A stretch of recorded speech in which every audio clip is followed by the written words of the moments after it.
Welcome to Backpacker Radio, presented by The Trek, brought to you by Sawyer Products. I'm your co-host, Zach Badger Davis. Sitting to my left is... Hi, I'm Juliana Chauncey, a.k.a. Chaunce. Chaunce, you're very cozy right now. I'm cold. Cold. Set the scene for the people that are not watching on YouTube. You should be watching on YouTube. Yes. I am in a chair that rocks a bit, and I have a big fluffy blanket on, and I am shivering. Why are you cold? Well, when we come to trail days, we love to get barbecue in Abingdon. Yes. We've been doing it since the beginning of time, and I guess the Bonefire barbecue place is closed, which is tragic. And so I picked a Mexican seafood restaurant that just sounded interesting and it had good photos for us to go to instead. And we rolled up and we got margaritas, and I just figured I would consolidate my orders and get a large. Why is that consolidating? Because I thought maybe I'll get 2 margaritas. Sure. But if I get a large, it's probably cost effective, and I get it all at once. It was like a fishbowl. It was very massive. Yeah, and it was frozen, so it was all blended, and I just had consistent brain freezes for like an hour and a half, and I got bullied, and I was cold. Zach had to get me a sweater from the car. It was a lot, and I was very full. I've used the bathroom like 5 times since because my bladder is runneth-ing over. Runneth-ing over? Now you're speaking and I went through such a sugar high. Like, I had the biggest sugar high in the Walmart parking lot, and I don't think there was alcohol in it because I had not once ever felt a buzz. I do feel strangely sober as well. I think it was more sugar than booze. I think they didn't put alcohol in. I think they just dumped a bag of sugar in and said, haha, fuck these guys. Yeah. So my head hurts, and I'm still cold, and my head really hurts. Yeah. Good. No buzz. The only thing I want to say more about dinner, actually, there's probably a lot of things to say about dinner, but we were going around doing our margarita orders. You got the large, and then I got the medium. You go, what? Yeah, I thought we were all on the marg train. Mm-hmm. Yeah, in hindsight, we both had none alcohol. You just had a lot more sugar. But you loved the place. You said at least 17 times how much you loved this place. They have a salsa bar. You couldn't wait to bring your family back? Yeah, I'm going to bring my family across the country. We're going to travel 2 time zones to go to the salsa bar. Yeah. You said a lot of good things. I love that place. It's my favorite place, except for the fact that they don't put booze in their margaritas. Yeah, that I am suspicious of. Yeah. We also told them that we odds as to who had to tell the server that it was Rachel's birthday. Yep. That's my first one I've won so far this trip. Yep.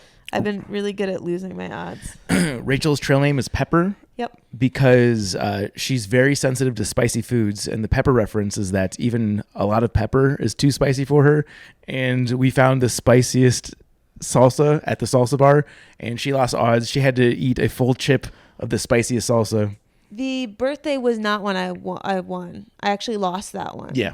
So that was an easy one, though. No, I know, but I said I won that one. I won the Rachel Peppa one because she said 1 out of 50 for eating the spicy chip, and we both said 11. So Rachel had to eat the spicy chip. Yeah.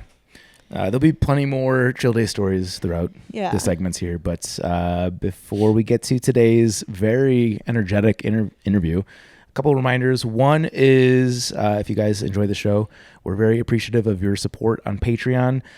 We have a fun drinking game that we did with today's interviewee as a Patreon episode, I guess episode bonus. What do we call it? Just like a little bonus, just like a little something. Yeah. A little sprinkle. We did a drinking game as he's a self-proclaimed partier. We do an extra Patreon episode per month, at least 1 extra Patreon episode, minimum of 1. Oftentimes it's 2. Have we ever done 3? We'll get a 3 in there sometime. And the other shout out is if you guys are hiking the PCT this year and you want to see us at your trail days, we'll be there. We are going to PCT Trail Days, not with a booth. We're going ultralight to this one. We've got a fun Airbnb that we are going to be recording interviews out of that is dangerously close to Trail Days itself. So if you know someone who is hiking through or visiting PCT days that would make a great guest on the podcast, since we do prioritize in-person interviews, this is your chance to make sure that we get them on. So let us know. We have a guest submission form everywhere. And we'll throw that in the show notes for this one for sure. If you're hiking the PCT this year and you've got a story to tell, definitely submit yourself. Don't be shy here. We want to chat with you guys. We're not scary. We're actually very harmless. Any other reminders? No, I think that's it. Okay, let's get right to today's interview with Brandon Weis, aka Horsepower. We are joined by our guest, Brandon Horsepower Weis. Weis, close enough. Weis, a hiker, backpacker, adventurer, weightlifter, writer, movie buff, drinker, Buckeye fan, runner, real estate investor, hard rocker, partier, binge eater, reader, football guy, and the biggest Lil Wayne fan you'll ever meet.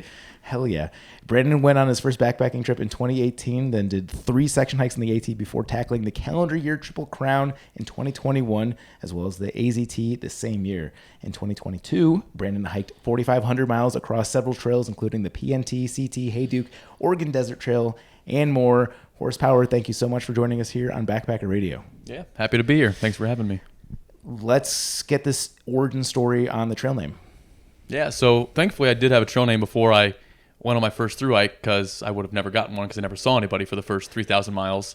So it was on my first ever backpacking trip in 2018. I kind of accidentally signed up for a trip through Ohio State and ended up on a month-long backpacking trip in the High Sierra. And then was on that journey, or on that trip, and it was a group of like 10 students, and everybody has their own different strengths, but I was definitely the bigger guy in the group, the stronger guy, so I felt like it was my responsibility to carry more weight. So if you can picture the stereotypical goofball that starts the Appalachian Trail with a 70-pound pack, that's what I looked like every day. I think my pack, and they were the Osprey, like 85-liter, 90-liter packs, whatever they were. Mm-hmm. And it was always packed to the brim, overflowing. So I think it was around 70 pounds. So it just kind of, came from carrying that much weight for the group. What do you put in a 90-pound or a 90-liter pack to make it overfull? More stuff than you could ever imagine. I mean, just, full, like normal cooking pots, nothing is ultralight. It's like anti-ultralight, and just so much extra like safety gear that I would never bring now, but on a trip through university, you need to bring everything to be extra safe. Okay. Yeah, you don't fit the physical mold of a typical thru hiker. You're out of the Java camp. You're more. All right, I shouldn't not get too deep into that. But you mentioned in your bio that you're a weightlifter. I guess talk about your background in weightlifting prior to backpacking. Yeah, so before this calendar year Triple Crown, before I started training for that, I was very much not a cardio bro. I just lifted 6 days a week. I would maybe occasionally go run a mile if I felt like I was lazy, if I was being lazy, but really I would never cared about that.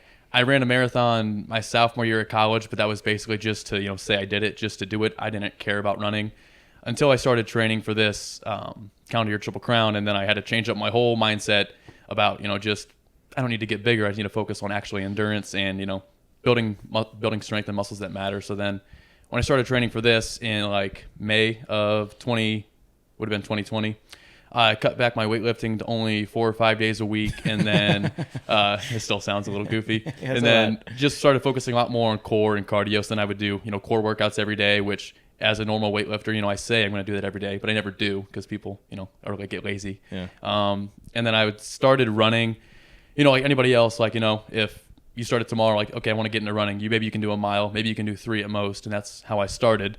And then, after a few months of, just getting better little by little, I was getting up to like 60 miles per week for training. And just that combined with a lot of other, what I would call non-traditional training methods, I started to do a lot more like ankle exercises. Anytime I was watching TV, I was doing ankle exercises, running barefoot, walking barefoot, and just kind of other odd things like that to focus on getting ready for the journey. Where did the interest in thru hiking come from, or long distance hiking in general? Because it sounds like you changed up your routine a fair bit, and you said May 2020. So is this like a COVID boredom type of thing, or? So thru hiking wasn't, the calendar year Triple Crown was a COVID boredom thing. So like I mentioned, that trip through Ohio State, that was a month-long backpacking trip in the High Sierra. And on that trip, I had heard about the Appalachian Trail and the Pacific Crest Trail. And before that in my life, I didn't know those existed. But on that trip, I heard about, these 2,000-mile hikes, and I was like, that's so stupid. Who would ever have time to go do that? Who would ever do just one? How could you do? Nobody could actually hike, 2,000 miles in 6 months. First off, how are you going to get off work? How are you going to have time to do that? How can you actually, hike that much? That's crazy. And then when I got home from that trip, I started looking into it a little bit, and I was like, okay, that seems cool, but still, it's not something I could ever do. I'm not an endurance person. I don't do stuff like that. But then as time went on, I started to think like, okay, was that hike in the High Sierra, was that a one-time thing, or is this going to be something I'm actually going to get into? And then this might sound goofy now, but like 3 months after that hike, I watched the movie Into the Wild, and I was like, okay, I got to get back out there. That wasn't a one-time thing. So then I started started planning some section hikes on the Appalachian Trail on winter and spring breaks, and did like 3 of those. And I don't remember when I decided I wanted to do a thru hike, but I decided I wanted to do the Triple Crown, and then was planning on doing basically 3 summers in a row after I graduated college. Was supposed to do the PCT in 2020, and then I was going to do the CDT in 21 and then the AT early in 22, and then finish that early so I could still go back to law school in 2022. But that plan all went out the window in 2020 when I had to cancel my PCT hike. You mentioned you'd done a few section hikes prior to the calendar year Triple Crown. How long were these sections? So over the 3 separate section hikes, I made it from Springer to, ironically, Damascus. Okay. So about 500 miles. Sure. That's enough to kick the tires to see if you were capable of doing this. Before we dive into the calendar year Triple Crown stuff, I want to go into some of the other stuff from your intro. Biggest Lil Wayne fan you'll ever meet? Yeah, just love him. He's the best. Yeah. Have you been to concerts? I have not. I was so mad at myself. He was in a concert in Cleveland last year, I think, but I must have heard about it later. Something I saw tickets for like $500 for the bad seats, and I was like, I love him, but that's a lot. Yeah. Best Lil Wayne song? Oh, 6 foot, 7 foot. Okay. But Sleeper is Open Letter. It's really not popular, but it's awesome. Okay. Where does is it Bang a Millie? Where does that one rank? A Millie? A Millie, yeah. It's up there, but it's what do you call it? It's more of basic. It's not really. All right, special. That's me. I'm basic. I don't think I can name a single song. Lil Wayne? Sean. Yeah, you definitely can. You definitely can. Like what? A Millie, a Millie, a Millie, Well, I mean, I could recognize them, but I Oh. couldn't probably name one. Best Lil Wayne album, Is Mr. Carter Carter an 4. album? Okay. Carter 4 is my favorite album of all time, and I feel like that's his best, but I don't know. They're all pretty similar. He's regarded as the rapper that he doesn't write down any of his lyrics, right? It's all. Which he says, it's ridiculous. Like most of his rhymes are so absurd. I feel like there's no way a human could actually remember those. Yeah. I'm just trying to pull up what's number 1 on Spotify here. Oh, Love Me. Yeah.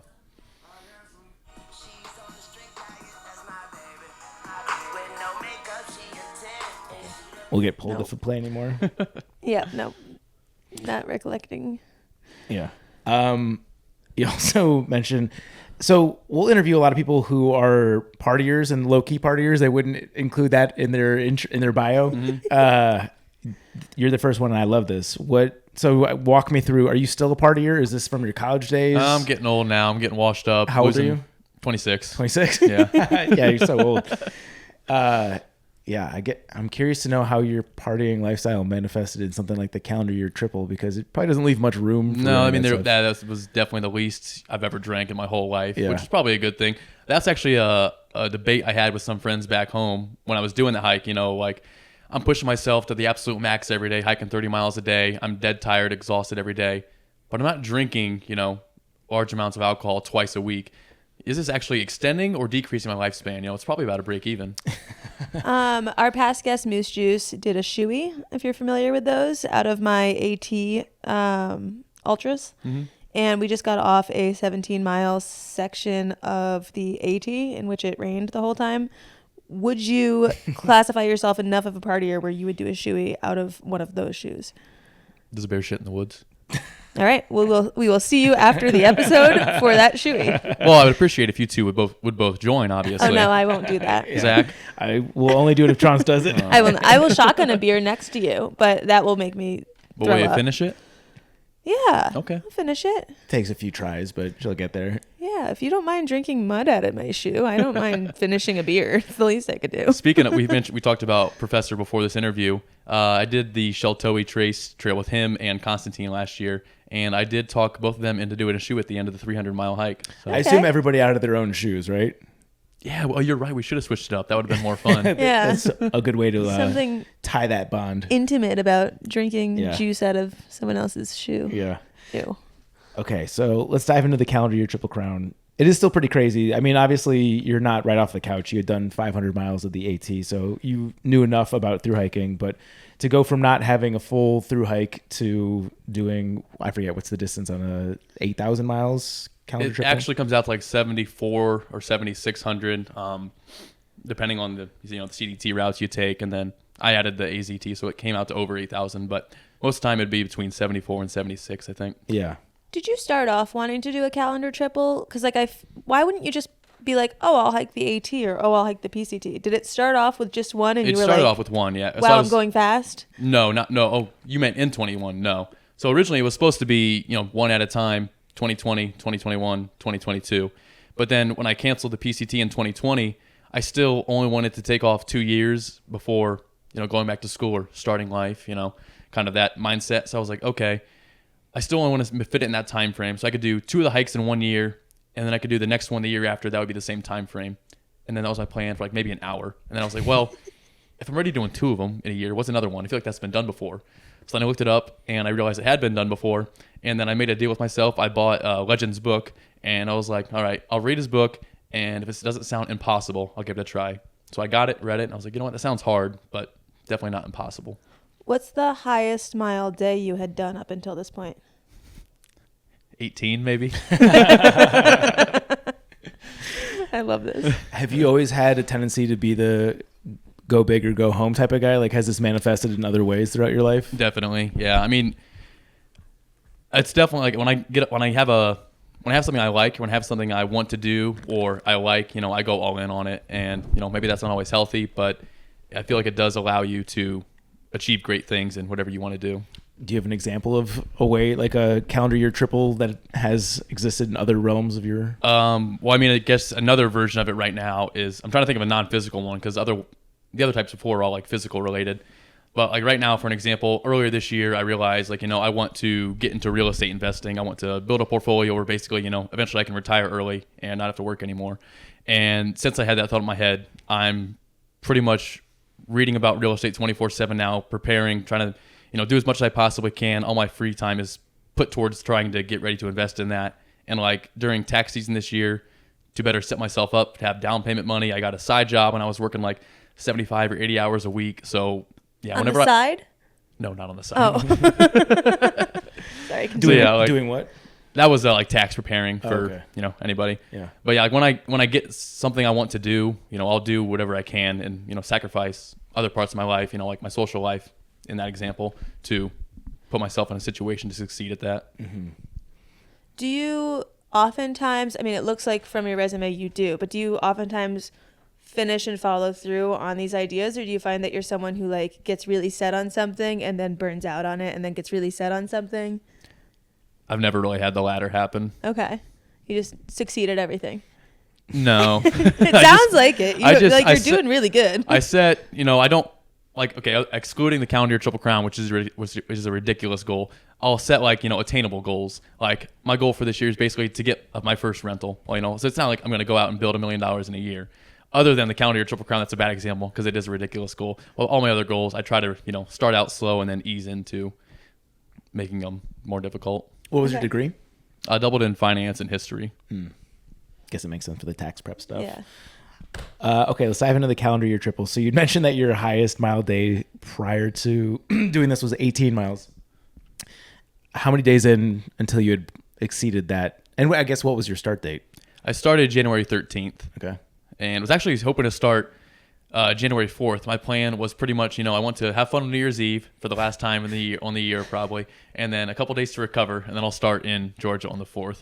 But then Ohio State ended up being in the national championship in football, so I was like, okay, I'm not going to not be in Columbus. You have to meet Jabba. You guys are very similar. I would like to party with him. Yeah. But yeah, so I ended up pushing back my start date, and like that first week of January, I actually went to Pennsylvania, and I did like 100 or 150 miles of like the closest area to me. So basically when I got to that part on the AT, I could skip it. But yeah, I did that for like the first week of January, but then I actually started at Springer on January 13th.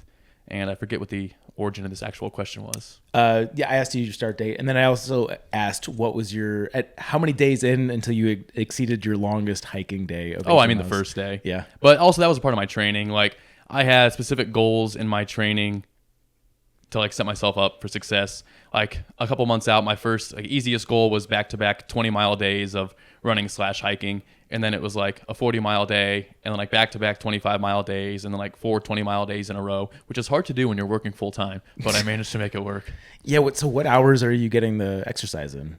I mean, stuff like that on the weekends, but during the week, just like probably average 3 hours a day, and just like after work, Yeah, that doesn't leave any room for a social life. Not really. Well, a little bit on the weekends, because that was another part of my training regimen, and I've told this to a couple people, and they think I'm crazy. I would schedule my long runs on the weekend, or, like if I had to do like a 20-mile run for training, I would do that on Saturday or Sunday mornings when I was hungover. That way, with my mindset was like, if I can get through that and like struggle that much when I'm feeling horrible and hungover, I'll be able to do it when I'm on trail and feeling horrible. So it's physical and mental training. Yeah. That's a good idea. No, I was just saying that makes sense. Yeah. Because that sucks. Yeah. Yeah, exercising hungover does suck. How much did your pack weigh when you started the calendar year triple? Because I imagine you were no longer carrying a 90-liter pack. Correct. And I do not really care about gear now, and I don't think I could research it anymore like I did, but I did do a ton of research before I started on the calendar year Triple Crown, and my base weight was around, I think, 18 in the winter and 10.5 in the summer. Walk us through your big three. In the winter, Gossamer Gear Mariposa, Marmot, I think, was the sleeping bag brand, but it was called Never Summer, 0 degree bag. That thing saved my life. I bought it because it was the cheapest, like, good 0 degree bag I could find, but it ended up being like much better and much more warm than I expected. Like, it's rated for 0 degrees, but I had it in probably 5 or 6 negative 10 degree nights and even a negative 20 degree night, which I was really worried about. I didn't sleep much that night, but I didn't die, so I guess it did its job.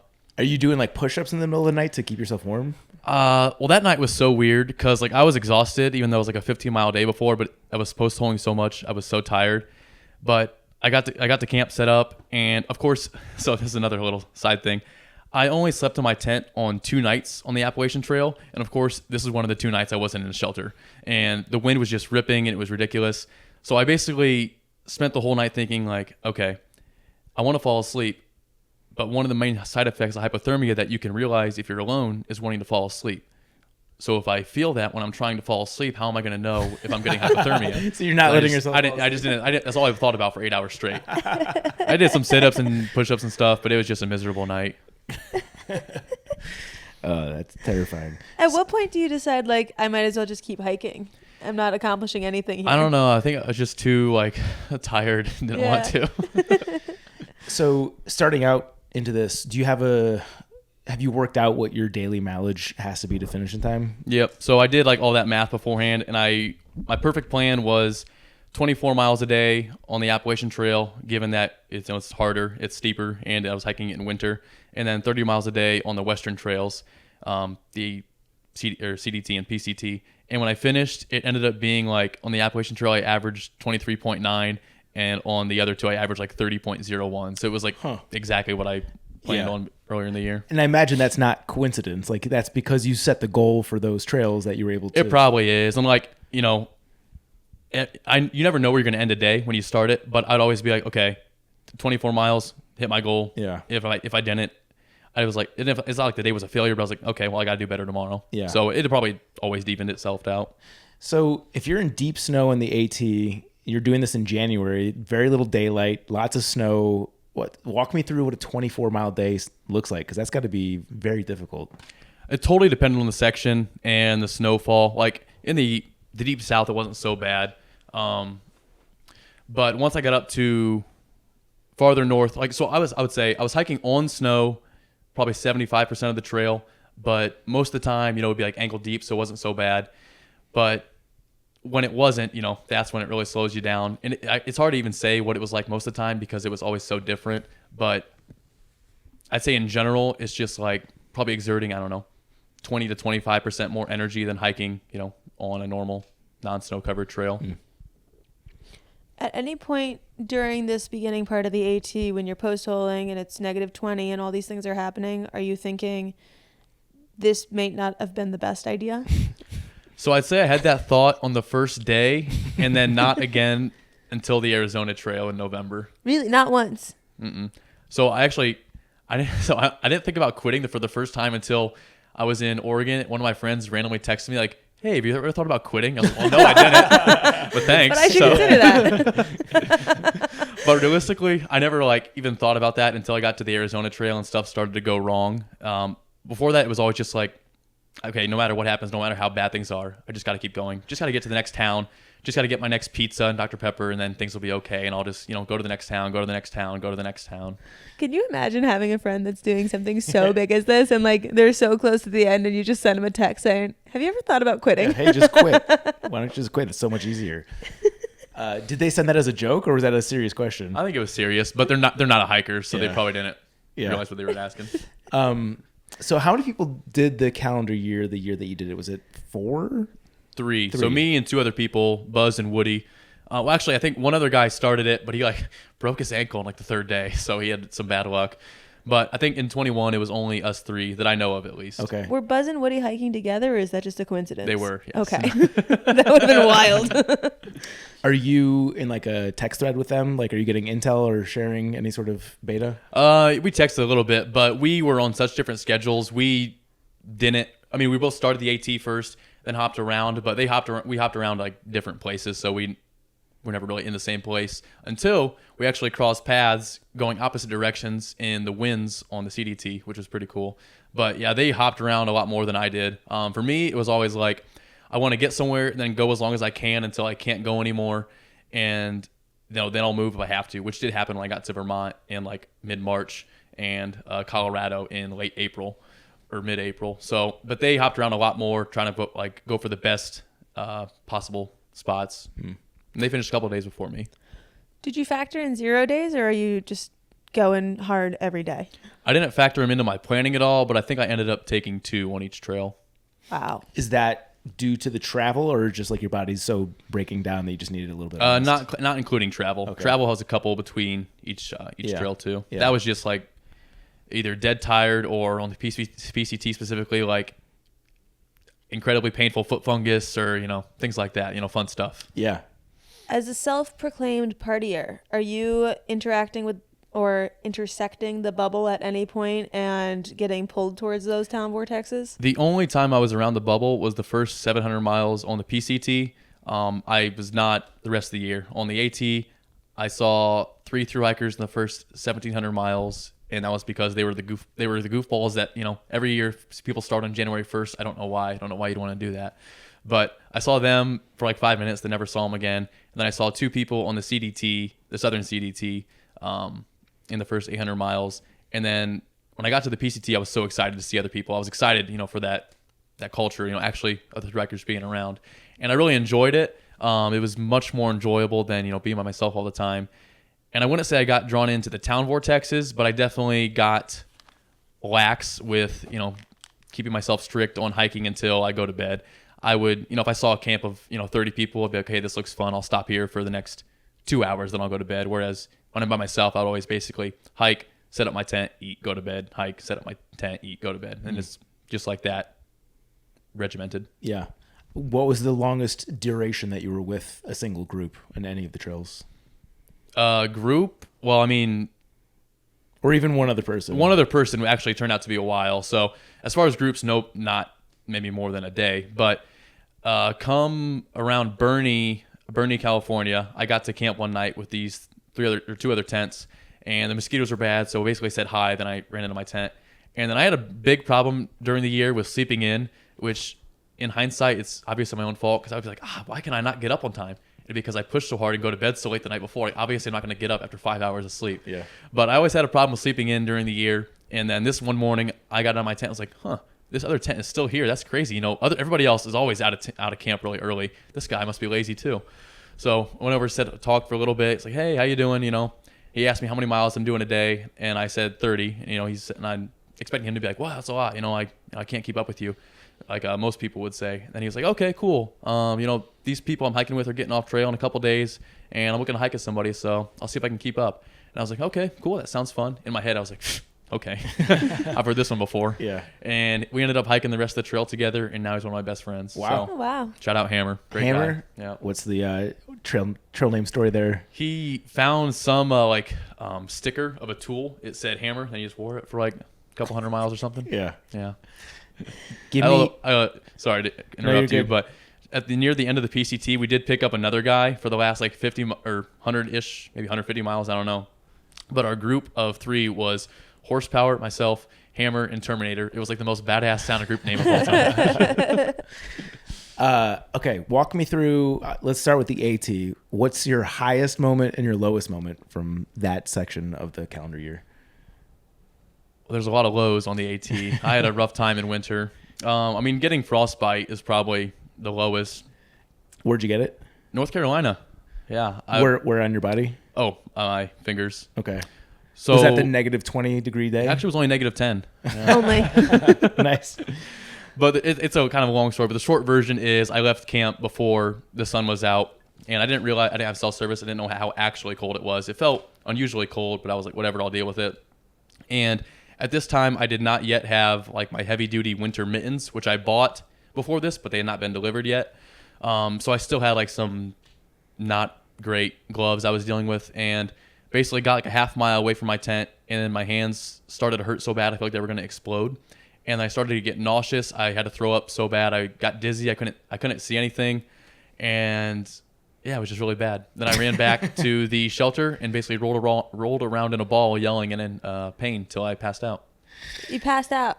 When did you come to? The sun was out. Did someone wake you up, or were you just like, whoa? It was whoa. Wow. When you say pass out, do you mean like you're falling asleep in your sleeping bag? It's not like you just like lost consciousness. I'm picturing you losing consciousness. I just know that I was yelling, and then I woke up later. Whew. Damn. And not at this point were you thinking about quitting or going to the hospital? No, it was just like, well, I might as well keep going now. How do you fix frostbite? I don't know. When I woke up, I like checked my hands, see how they were doing. They weren't totally discolored or anything. They felt, they still hurt, but they didn't hurt as near as bad, and then it kind of just got better as time went on. So that was the first of the lows. Yeah. And then the other lows aren't like super bad on the Appalachian Trail. There's a super bad one on the CDT, but mostly it's just like, normal misery. It's 36 degrees and raining for the 4th day in a row. I'm hiking through 6 inches of snow for the 8th day in a row. Okay, first of all, rhododendron, don't get me started. You guys like rhododendron. Like, oh, it looks so pretty on the trail. But in the wintertime, there's no trail because it's just rhododendron sagging down from the snowfall. So It's either like you're banging it with your poles trying to get it to fall off, which it won't. Then you basically just have to charge through it like a bull in a china shop and get snow all down your back. Do you have a best moment on the AT? Because one of the highlights of before we pressed record is you said you hate the AT. I missed that part.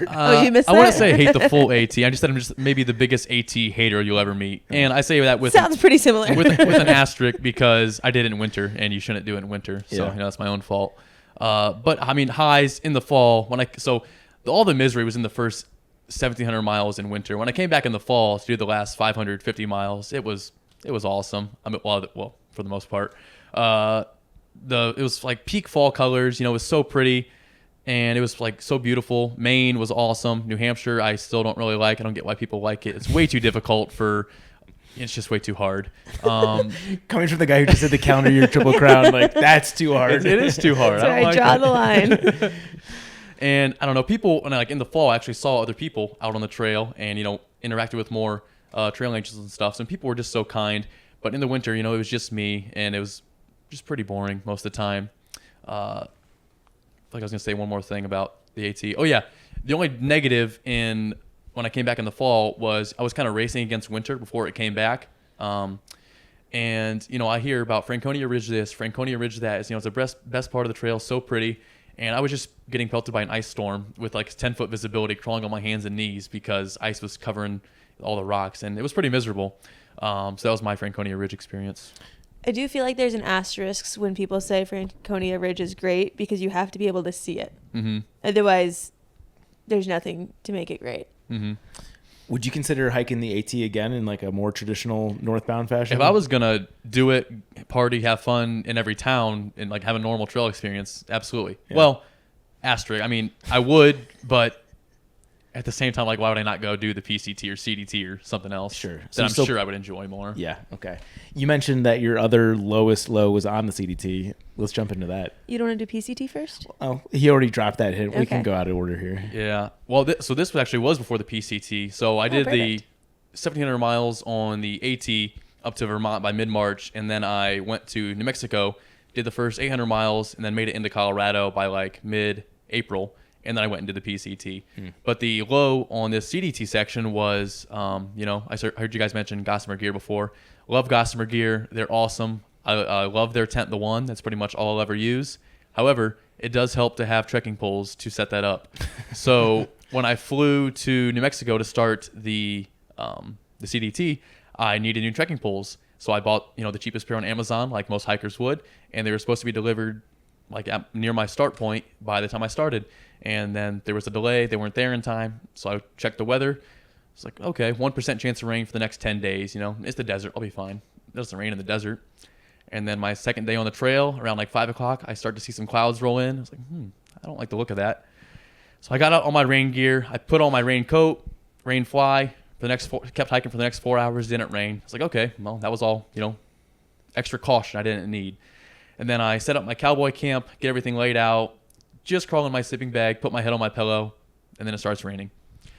It's like, okay, I guess we're doing this. So I pack up all my stuff, even though I'm dead tired. I think that was like a 36-mile day before that. And I keep hiking for like another 90 minutes. It starts pouring. It's like 35-mile-per-hour winds, and it's pretty cold at this point. It's probably like around 40. With the high wind and rain, it's getting cold. I keep hiking for another 90 minutes, and then finally the rain lets up. I was like, okay, finally, now I can go to bed again. I'm so tired. And then I find this little, gully, kind of a little shelter from the wind to set up in.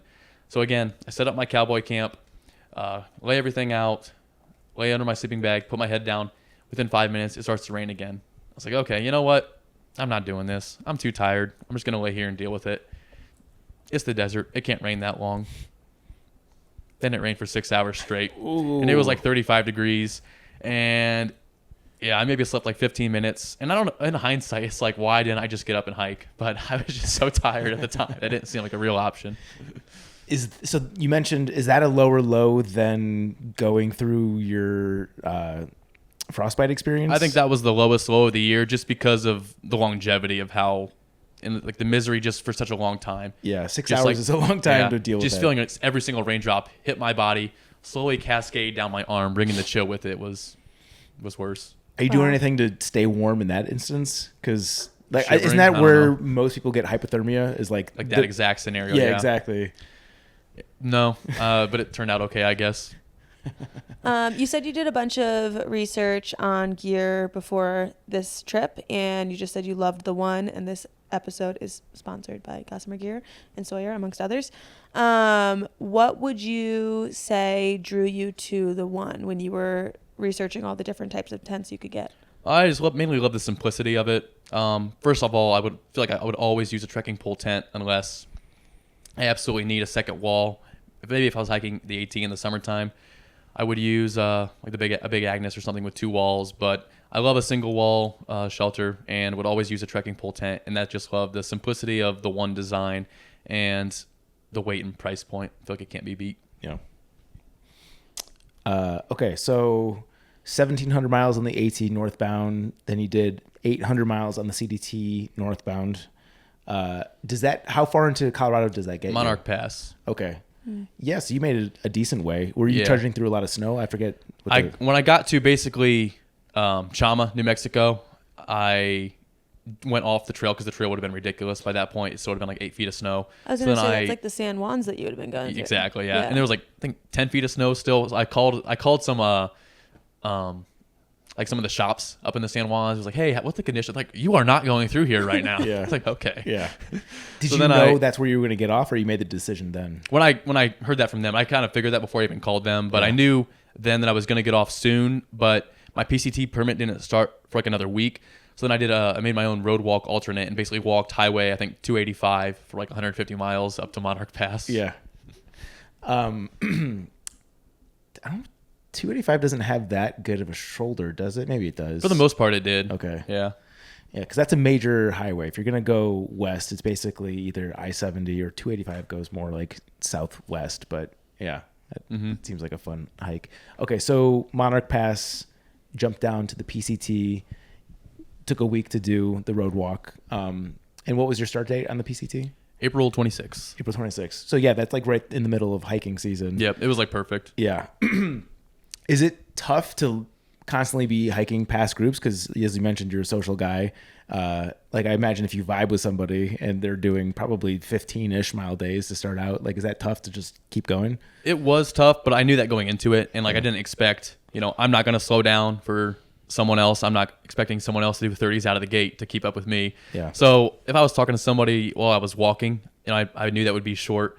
My main thing was talking to people at camp for the night. So like I'll get to camp like maybe 2 hours early and then talk with people for 2 hours. And that's where I really like vibed with people and got to know people. Yeah. I'm kind of amazed that you had the energy to want to talk to people because like you don't know them. It's mostly small talk for the beginning part of it. And I feel like when you've hiked that much each day, like you've got to be exhausted. I feel like it was the opposite. Like I feel like it gave me more energy because I was so excited to finally see other people and talk to other people about the trail. Because in the first 3,000 miles of the trip, even when I did see other people, I'm seeing the person at the Dollar General in town. I'm not going to be talking about the thru-hike, So it was actually cool to finally see thru-hikers and, talk shop. So I feel like it did give me more energy rather than draining energy. Interesting. Okay. And you did the PCT all the way through? Yep. Cool. Let's go back to the previous set of questions. What was the relative high and low on the PCT? The high was hiking 1,000 miles with Hammer. And just hiking, like having that experience with another person was so much more fun than doing the rest of the year solo. Those 1,000 miles basically from Bernie northward, are not the best part of the trail I hiked all year, other than maybe Washington is arguably up there. Northern California and Oregon are relatively boring compared to a lot of the other hiking parts, but that was definitely the most fun for the year, just sharing that experience with someone else. So I say in general, that's the high. And then the low is, okay, no, this is easy actually. Getting foot fungus that, felt like I was stepping on shards of glass with every step. Like I had a 6 mile day, which I would never do normally, but I had a 6 mile day going into basically Truckee area because I just like couldn't go any farther, and I had to stop at the ski lodge there and stay there for the night because it was so bad. So that was just like so hampering, and I thought it would go away in the short term, I got topical ointment and treatment and stuff what I could in South Lake Tahoe because it's like the only store or only place with a pharmacy for a while, but it just lingered for a while, and I was still dealing with it up until like the end of the PCT, basically. So that was a kind of a lingering problem, and it was definitely worse just after the High Sierra, like Truckee area, but it didn't go away for a while. Go ahead. Is the foot fungus, is this also a smelly condition? I didn't smell it, but maybe other people did. Hammer didn't make any comments? No. Okay. How are you mitigating injuries when you're doing this much hiking day after day after day to prevent having to get off trail, or are you just like hoping for the best? I think a big part of it was preparation beforehand. Like I mentioned, those ankle exercises.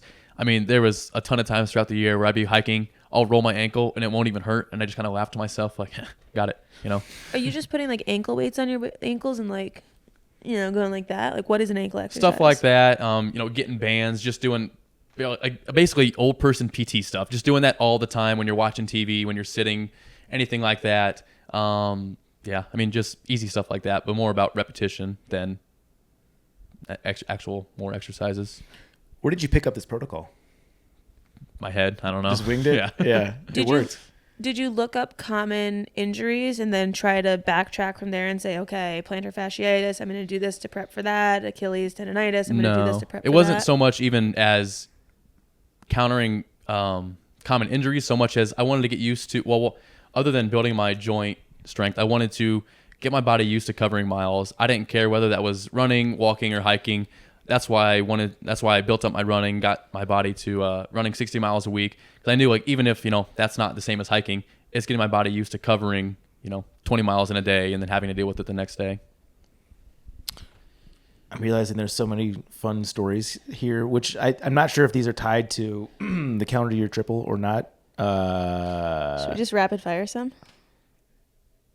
Yeah, but I also let's put a bow on the calendar year triple. Is there anything else from that experience that you want to relay to listeners? I mean, there's a lot of stories. Go buy the book if you're interested. Okay. Sorry, say the name of the book again. The title is "This Is Gonna Hurt." Great title, by the way. That's It's really good.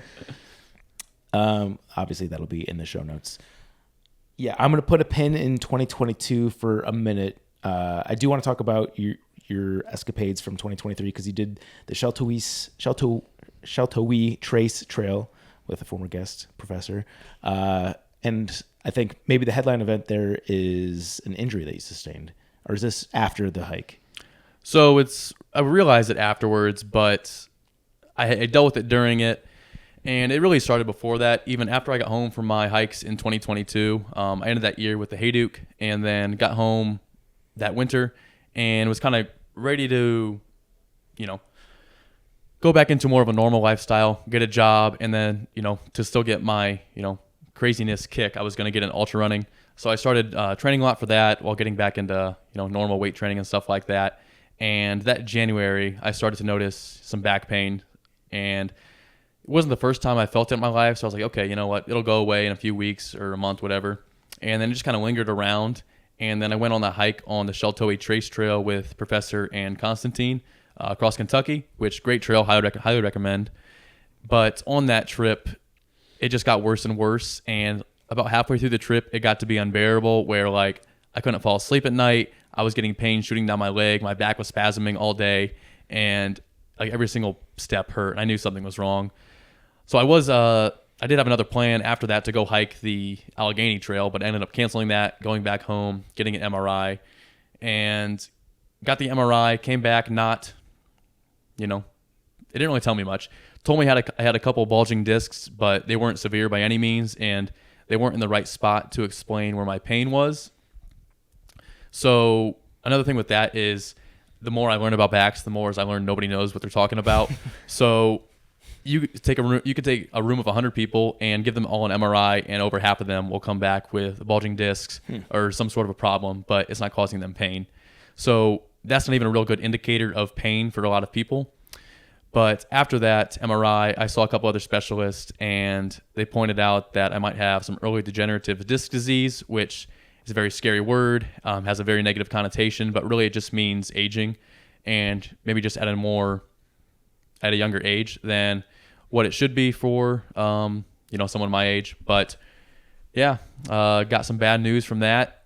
Is that a genetic thing, or is that incited by the fact that you did the calendar year Triple Crown and all the other miles? You can't give it no certain answer. I mean, it's probably a factor, but it's not like an A to B cause. It's not like because I did this happened. Yeah. What's going through your head when you get this diagnosis? Yeah, well, I mean, I feel like it kind of fits my personality. Like the minute the doctor told, like the neurosurgeon told me, you'll probably never be able to thru hike, ultra run, or do anything out of the ordinary again. My first thought was, okay, well, now I got to prove this guy wrong. So I realized that is a strong possibility. I might not ever be able to do anything like this again. But at the same time, I think you can remain positive while also accepting a possible reality. So did you try to prove him wrong? Still in the process. Okay. So what does your regimen look like nowadays? Are you actively trying to strengthen your back to be able to get back to punching strength? Yep. Now it's basically like easing back into more physical activity, heavier weights, eventually running. I haven't ran in over a year, but basically it's just easing back into more and more physical activity until it kind of eases its way out, or I don't realize it anymore. Mm-hmm. How is it coming to something like trail days and seeing all these hikers coming through and like having obviously that passion, but needing to take time off? Yeah, I don't know. It's different. Because normally, I feel like I would want to come back here, talk about, what we're going to do together, these trails I want to do in the future. And I still have things I want to do in the future, but now it's just another aspect of like, okay, that might not actually happen. So I don't know. It's just kind of a sobering reality. Is there I imagine there's a big part of you that is grateful that you did something like the calendar year triple before something like this comes to bear, because people can dream about this and put it off, and then if you had gotten this news and you hadn't done the calendar year Triple Crown, probably pretty unlikely that you can pull something like that off. So I guess I don't know what my question is exactly, but do you feel good that you had gotten it out of your system prior to getting the injury diagnosis? Absolutely. And I mean, even in general, like outside of just, possible injury in the future, I feel like it's so good to do something out of the ordinary like this when you're young, whether it's a thru hike, whether it's backpacking across Europe, whether it's, I don't know, anything else, doing that when you're young, that way you can look back on it in the future and you never have to worry about, what if, because, I'm really glad I did this, basically straight out of college, because yeah, I mean, if I waited, even just 5 years down the road, maybe that wouldn't have been a possibility. Okay, we've got a list of stories here. Should we deal rapid fire? Yeah, Let's go every other. Okay, McDonald's bathroom story. Okay, so first off, I'll say I may be the biggest McDonald's fan you'll ever meet too. Love that place. Great food, great prices. Love Do you it. have the app? Shout out, of course. I mean, it's probably saved me hundreds of dollars. We're big McDonald's fans. app fans. Yeah. They give you free money. It's crazy. Yeah. It's insane. But anyways, I don't even remember what town it was in, but just minding my own business. I just ate my food, chilling out now, basically charged my phone, waiting to head back out. And I hear this old man shuffle into McDonald's. He's making noise. So I turn around my shoulder. I see him shuffle into the bathroom. He comes back out and I could tell he was angry. I already know why he was angry because I went in that bathroom earlier and some kid must have gone under the stall, locked it, and then got back out because the stall was just locked, but nobody was in there. So I hear him come back out to the to the cashier part. He yells, "I'm about to shit on the floor." He goes, "I'm about to shit on the floor. The door's locked in there." And the worker's like some 14-year-old kid. He's like, "Sir, I don't know. There's another bathroom in the back if you want." And the old man's like, "Oh, it's just bullshit." He starts shuffling back to the back area, and he's walking very close to me. I'm worried he's gonna shit on me as he's walking by, so I'm kind of peeking over my shoulder. And then he goes back into the bathroom in the back, maybe a half hour later, because he took so long to get there. It was crazy. But then, no joke, I didn't see him for the next hour, so I don't know if he made it out of there. I don't know if he's doing okay, but that was funny. Wow. These are random. I like it. Too smelly to sit inside the restaurant. Oh, yeah. I got politely asked to leave a restaurant on the Arizona Trail. It was somewhere in the town of Patagonia. I don't remember the restaurant, but I got my food. I was charging my phone indoors. That's the only reason I really wanted to sit indoors. And I was sitting there maybe 5 minutes. Then I saw the manager start walking over kind of nervously. It was like a middle-aged woman. I could tell. I knew what she wanted as soon as she walked over, but I wasn't going to give it to her. I wanted her to ask me. So it took her like a minute. She kept just being like, beating around the bush, like, "Hey, sir, can you, we've had some other guests. It could be better if, it looks like you've been on the road for a while." Like, okay, yeah, I'll go outside. Quick aside before we get to the next one. The fact that you tacked the AZT onto the calendar is crazy. Was that always the plan before you had left, or you just had extra time? You're like, not at all. That's a whole nother tidbit we could go into. Basically, starting in Southern California on the PCT, I started to think like, okay, what if I finish this journey and I want to keep going? What if I wanted to go for 10,000 miles in a year? So then that thought started going in my head then, and I kind of started, always thinking about it here and there throughout the year. And then I finally committed to it 2 weeks before finishing the AT. And then my plan was to do the Arizona Trail in November and then basically take a week off for Thanksgiving and then basically run the Buckeye Trail supported. And that would get me to around 10,000 miles. And I hiked the Arizona Trail and then quit on the first day of the Buckeye Trail. Why did you quit? I just realized I didn't want to do it anymore. Yeah. I got back to Ohio. It was cold, miserable, snowy with 40-mile-per-hour winds across the plains. And I was like, I don't want to be out here. Yeah. So I hiked for like 12 hours that first day and then called one of my friends. And I was like, yep, you can come pick me up. I'm done. Is there a known, sorry to cut you off, Jones. Is there a known record for the most amount of miles in a year, or maybe in the context of a calendar year triple? Yeah, I think it's the Swami. When he did his calendar year Triple Crown, he added some other things in there with his 12 long walks or whatever they were. It came out to like 10,200, something like that. That's what I could find. Mm-hmm. And I didn't think I was going to get that because I already knew I'd be pushing myself to the absolute limit to get 10,000, which fell short of. Yeah. I cut you off for another question. I was just going to ask if part of getting off was the fact that you did those 3 beautiful Triple Crown trails and then you went to Ohio. Well, that too. Yeah. I knew it was my thought process was like, okay, this is more of a business trip. Like, I know it's not going to be pretty. I am not going to get the views of the High Sierra. This is going to be the same country roads and cornfields I grew up in. I'll be looking at the whole time. So I knew that going into it. It wasn't going to be a scenic hike. Interesting. I'm not seeing the Buckeye Trail on your list of trails here. Is that accurate? Correct. Okay. I have not. Yeah. Any interest? That one day.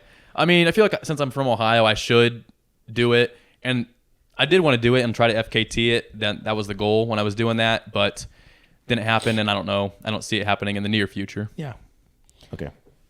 Back to rapid fire? Yeah. Okay. We got to revisit these shorter trails, though, for 2022. There's some we haven't spoken about. Burnt shoes. Oh, yeah. So this is one of the few times I did get to enjoy some time with some other people on the Appalachian Trail. This was slightly north of Roan Mountain. I got to a shelter one night, and I saw a fire going. I was like, okay, this is crazy. Why there's other people out here. And they had a dog with them, which was kind of annoying because it kept running on my sleeping pad. But I was trying to be nice, didn't care. And then I got set up in my sleeping bag, and then a big thing that helped me for the thank you, Zach, in the winter was Vermont Bag Balm. Have either of you ever heard of it? Vermont Bag Balm. Mm-hmm. No.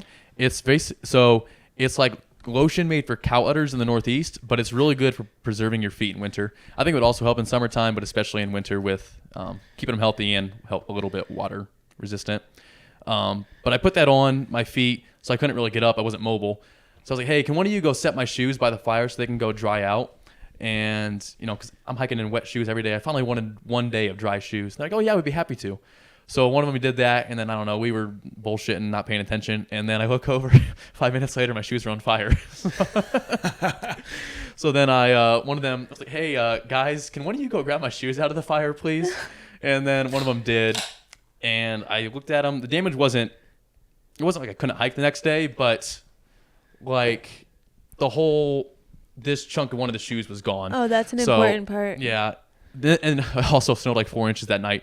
So the next morning I was just clogging through, like fresh 4 inches of snow with holes in my shoes, and had holes in my shoes for like the next 200-ish miles before I got a new pair. Wow. If it makes you feel better, I also burnt a pair of shoes. I had just gotten a brand new pair, and I was hiking out of Belden, and it rained, and we made a fire, and I had them like tilted in because it was raining, and I basically turned them from like hiking boots into trail runners because I just burnt off the ankle part. Oh yeah, that's ultralight. Yeah, and then you just got to sit there sewing them, like regretting your life. I love the title of this one, Pit Toilet Connoisseur. Oh yeah, I've never met another thru hiker that loves sleeping in pit toilets as much as me. And I think that's kind of like if you grow up with trauma, you get used to it. I started my thru hiking career in the winter on the AT, so it's like when I saw a pit toilet, that was like a 5-star hotel. It's going to be warm, it's going to be wind protected. I probably don't have to worry about mice because that's a whole nother story. The mice were ridiculous on the AT in winter. But yeah, every time I saw a pit toilet, it was like, okay, there's a 5-star hotel for the night. And I basically slept in one every chance I got, especially on the AT in winter because it was, it's, 20 degrees warmer in those than it is in a shelter. Yeah, so I was going to point that out. Pit toilets are typically at shelters. So you had the option between both. Not those. Like, I'm talking like the... Pit toilet's different than a privy. Pit toilet's like I got a parking lot bathroom. Oh, okay. I thought you were looking at the shelter and looking at the privy and being like, I'll take that. No, not exactly. Okay. So what's the nastiest pit toilet that you've ever been to? There's only been one where I was like, I can't do it. Yeah. And I don't remember where it was, but there was just like shit on the floor, and I was like, I don't need it this bad. Yeah, that's where I would draw the line too. That was close to my next question, which is, what is the best pit toilet? Oh, I mean, there's some pristine ones, especially... His eyes lit up. It's ridiculous, especially if you go to some places that aren't used often, and for some reason they installed a pit toilet and it never gets used. It'll be like brand new. But I did also realize there is a regulation size for pit toilets, and I only noticed this because I got to one on Hayduke somewhere, and it was smaller. It was not regulation size, so you couldn't fit a Neo Air sleeping pad, diagonally. Because normally it fits like perfectly diagonally, but this is the only one I ran into that wasn't the same size as all the other ones. Would you rather take trail magic on a really horrible weather day or stumble upon a pit toilet? Definitely stumble upon a pit toilet. Have you ever slept in a pit toilet?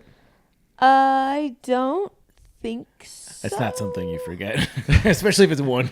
I will say, though, my love for it has definitely decreased after not hiking in winter, because like it's like instinctual. When I see one in the summertime near the end of the day, I'll be like, oh, I could sleep in there, but I'd be like, okay, wait, why? It's 80 degrees outside. Why would I want to sleep in there? Also, a pit toilet when it's hot is not. Would be worse. Nice. Yeah. The one that I went in today, there was a giant race stripe on the back of the toilet seat, so I was like hovering as I took a dump.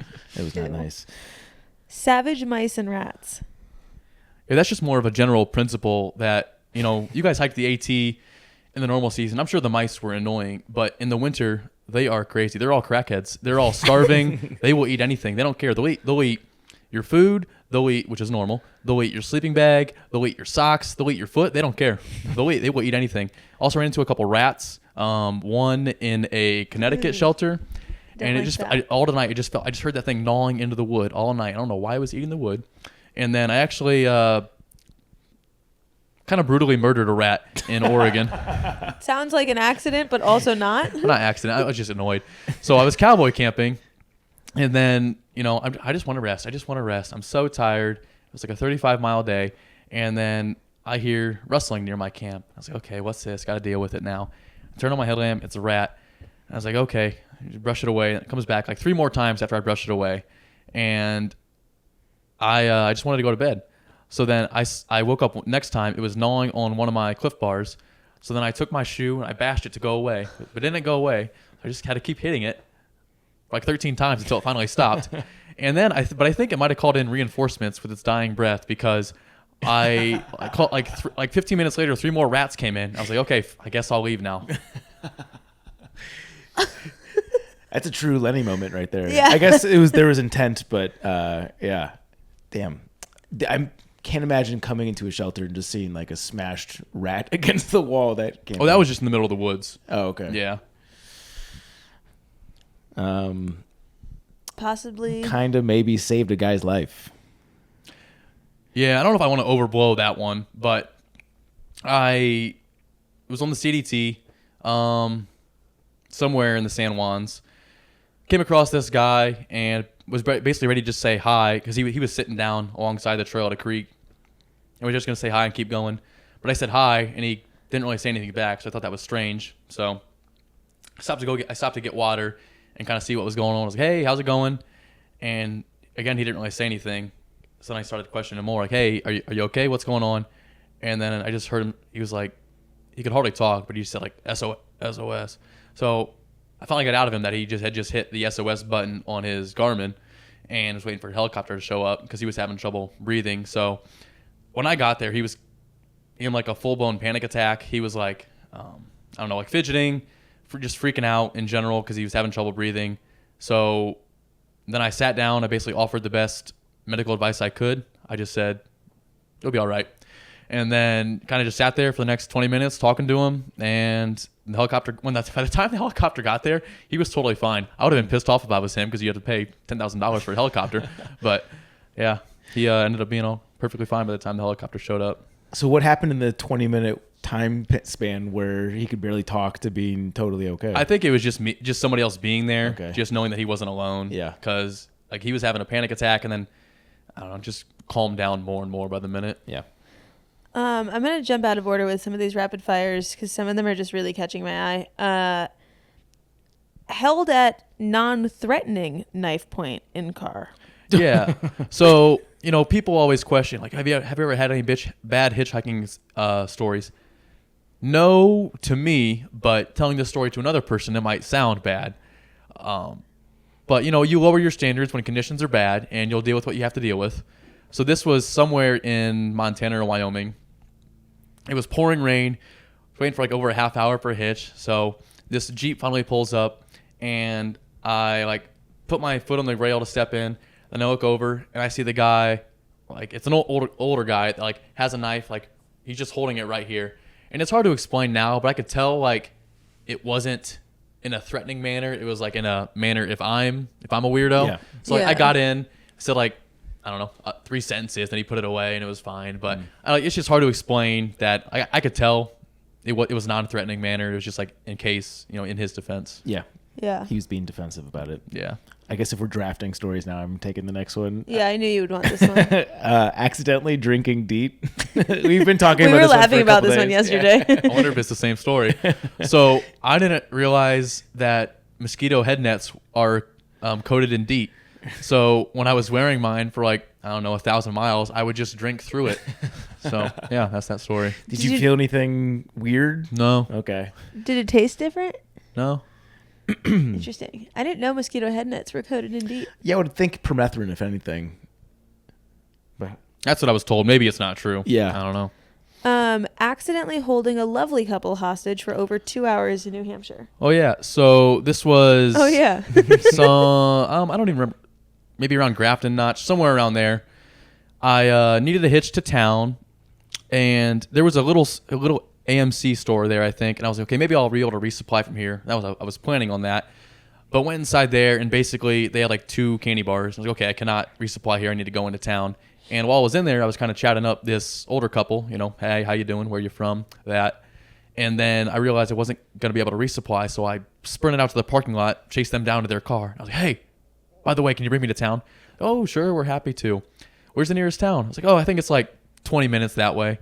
So then we got in the car, and this is like prime leaf peeper season, so traffic was just crazy. And I wanted to stay at a hotel that night too, so we drove like 20 minutes to the first hotel. It was full.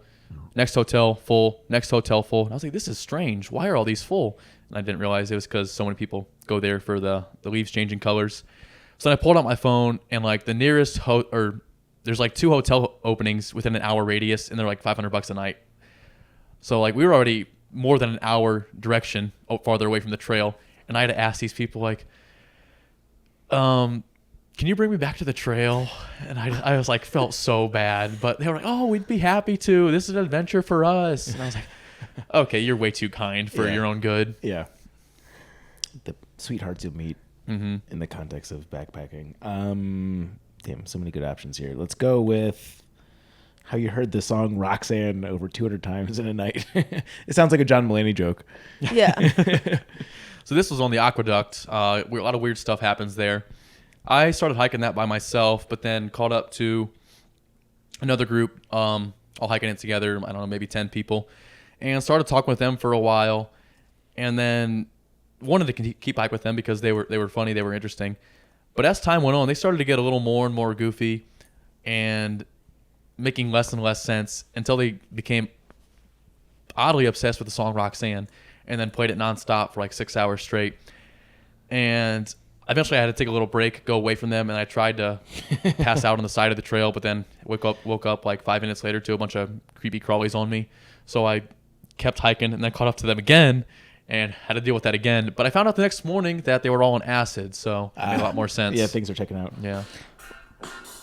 I was going to say, while you play this, I don't think I've heard it since then. we should, for the Patreon, play Roxanne, like the drinking game. Have you ever played?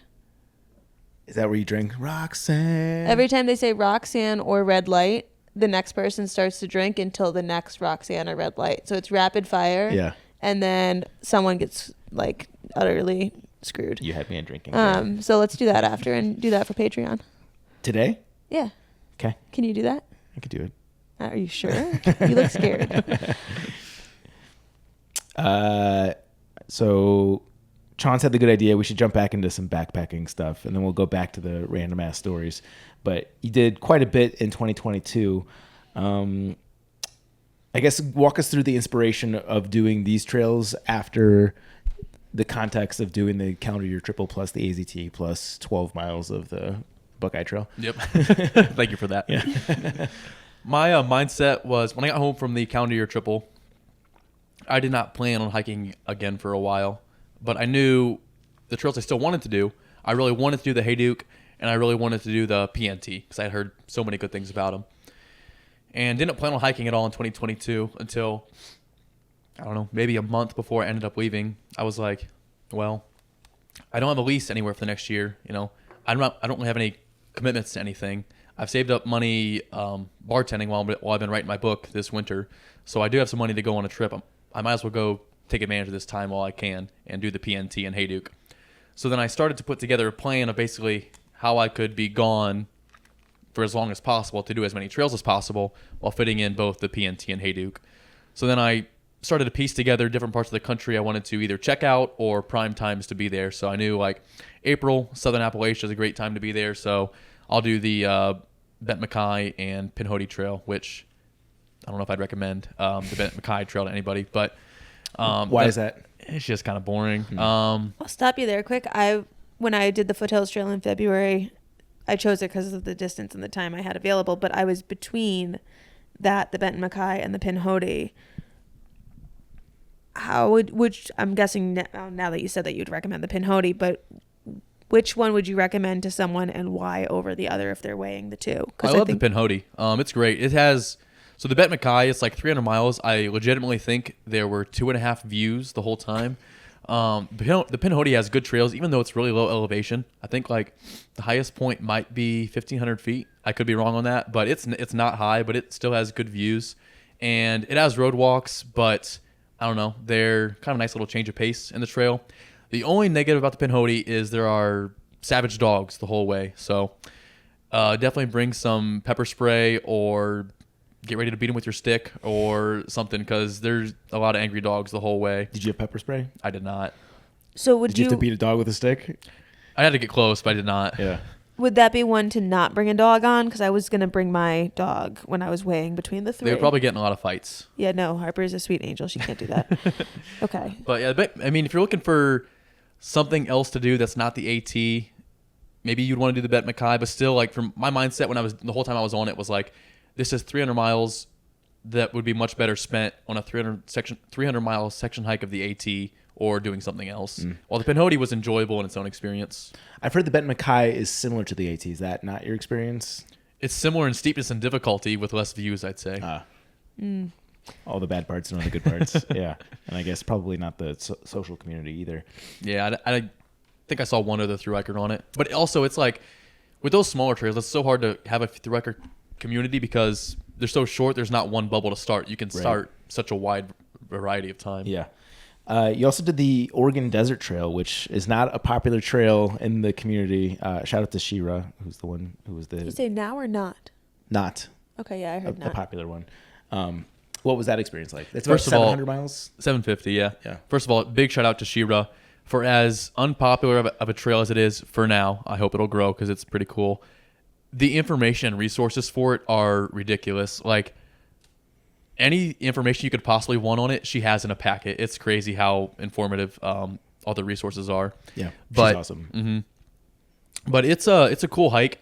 It's definitely up there, I'd say, with the Hayduke and Bigfoot Trail for like hardest trails I've done. But it's really cool. It's just it's like such a good Western trail. So wide open spaces the whole time. Good cross country navigation across the desert. But it's like, I say it's a perfect intro to cross-country travel. I mean, I say that because it was my first cross-country travel.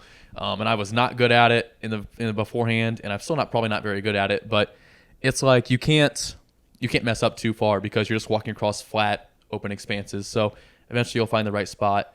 And it's beautiful. And totally different from what anybody ever imagines when they think of Oregon. You know, it's just like a desert in New Mexico or Southern California.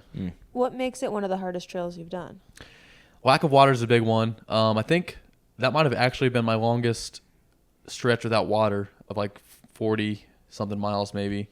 But that and just there are parts where the terrain's really difficult. Sometimes it is just flat, open expanses. But even when it's that, you're going cross-country, so you're always navigating between sagebrush. You can never actually walk a straight path. And while I did like the cross-country travel, it is just more mentally draining to have to focus on that. So it's more tiring in that aspect. Not anybody else out there, which, quick aside, there were 4 thru-hikers the spring I was doing it. And do you guys know 1 Gallon? The name is vaguely familiar. I don't know if I've met him. He's, I don't know, maybe the most traveled hiker there is. He's backpacked like 60,000 miles, biked like 50,000, rode or paddled like 40,000. Super accomplished guy. I ended up meeting him out there, and it was really cool meeting him. But there was one other girl on the ODT that spring too. And out of all the people in the world, there's 8 billion people in the world. There's 4 thru-hikers on this thru-hike in the spring. They used to date. and they hated each other now. That's funny. Okay, so you said you hope the Oregon Desert Trail becomes more popular. Who is the ideal hiker for this trail, and what is your elevator pitch to them to get them to put this on their bucket list? I'd say definitely not a first. Well, I mean, I did meet a guy out there that was his first hike, but I would not recommend it for a first hike. But if you're a Triple Crowner, or I don't know, even if you've done one of the Triple Crown trails and you're looking for something smaller or different to do, it's a great intro to cross country travel because, like I mentioned, it's pretty simple, but also it is a good learning experience the whole time. But you should be experienced in desert travel. I guess maybe if you've done the PCT, Southern California is a good enough practice, but I'd probably recommend having more desert experience than that because, like I mentioned, the water carries are really difficult and the towns are pretty spread out. If I remember, the food carries are pretty long.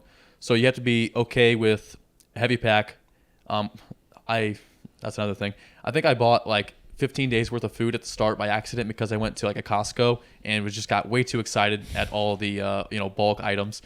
So my pack was super heavy the whole time, which might skew my memory. But you have to be okay with the heavy pack, be experienced in cross-country travel or excited to learn that for the first time, and be okay with the lack of water. But other than that, anybody can do it. And I guess be okay with being alone because you're not going to see other people out there. Yeah. How does it compare to the Hayduke? Would you take the Hayduke over the Oregon Desert Trail? Take it how? Like, what do I want to hike again? Yeah, I guess do one. Yeah. I can only do one. It's tough. I'm honestly surprised it's even that close. From what I've heard from people. Another aspect of it is like I still have this belief. I had it before I did the Hayduke. I don't think anybody should be hiking the Hayduke alone. I think it's pretty dangerous to do so. There are so many deep canyons where you have to jump down. You could easily break an ankle, and then unless somebody else is there, you're going to be screwed. So I did it with a partner, and I mean people do it alone every year. So obviously I'm not right, but I would never hike the Hayduke alone. So that's kind of another reason why I'm hesitating. Is I know I would hike the ODT again alone, but I'm not sure if I would do the Hayduke alone. But as far as beauty, I mean the Hayduke is definitely more beautiful. But I'd also say it probably is more difficult, and I don't even know if I would say that because my Hayduke experience is pretty awful with the weather. But I don't know. They're both very hard, very similar, but also kind of different experiences, if that makes sense. What time of the year did you do the Hayduke? Fall. Started sometime in October, finished just before Thanksgiving. But it started to get like unseasonably cold in Utah. Like we were getting like 10-degree nights, so much rain, and it was just got very bad towards the end. Have we talked about the Bigfoot Trail yet? Like on any episode? We'll pretend like we haven't. I feel like we haven't. My memory says no. Yeah. I'm sorry to the guest that has, if they have. But this one you had an interesting note that you've never before been so arrogant when stepping foot on a trail than the Bigfoot Trail. Arrogant. That's the word on the paper. Maybe. I don't know. I'm not sure if arrogance is the right word, but I just didn't know what I was getting into. Because I saw 350, 360 mile trail, whatever it is. So maybe I was arrogant, like this is a little baby trail. It's going to be nothing, but it is difficult. But I don't, and it's difficult because the terrain is hard. It's very steep, but there are just so many down trees that it's impossible for the trail agency to keep, trail agency I think they have, but it's all volunteers. It's impossible for them to keep up with all the down trees they have. It's a Northern California trail in the prime area for wildfires, so it's always going to be bad with wildfires and down trees. But it is just absurd. I don't know if it's the worst sections of down trees I've ever dealt with, because I made it to Mount Hood Wilderness in 21 before the trail workers got there, and that was like climbing in a jungle gym, and kind of the same thing with I don't know, somewhere in Wyoming. But the Bigfoot Trail was like the most consistent, always down trees area I've ever had, and it's just the whole way. And I mean, the trail agency works hard to remedy that, but it's always going to be like that. So that's something somebody has to know if they're going to do it, is that it's going to be extremely difficult. You're going to get annoyed. You're going to be climbing over trees every 5 feet. But it is some of the most scenic 360 miles I've ever hiked, I think. It is unbelievably beautiful. I was going to say, before we get too far into it, just because it might be the first time we're talking about it, can you give us the general overview of the Bigfoot Trail, where it starts, where it ends, what it goes through, how many miles? Maybe. So it ends on the ocean. I remember that. I think in Crescent City, California, and it starts in the middle of nowhere. I think it's Yalla Belly Wilderness, if I remember right. But it starts at a random trailhead in Northern California, and then kind of weaves its way in Northern California till it ends on the ocean. I have a description. Yeah, do it. This is from the bigfoottrail.org. It says the Bigfoot Trail is a long-distance hiking trail through the Klamath Mountains of Northwest California and briefly Southwest Oregon. The trail begins in the Yollabully Middle Eel Wilderness and ends near Redwood National and State Parks at the Pacific Ocean near Crescent City, California. The establishment of the route will lead to a deeper understanding and awareness for this little-known corner of California, in essence promoting greater future sustainability for this botanical wonderland. The major focus along the trail is conifer diversity, passing 32 species along the 360 miles.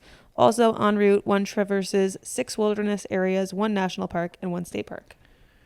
Yeah, so that's another thing. I forgot to mention the trees. If you're a tree person, great trail for you.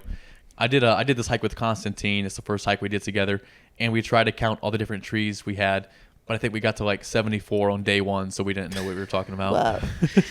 And this is climbing over down trees is what you're referring to. Those two, but I mean, there's just so much. It's Northern California. There's so many cool trees, so many massive trees, and it totally changed my mind on Northern California. After the PCT, I honestly hated Northern California.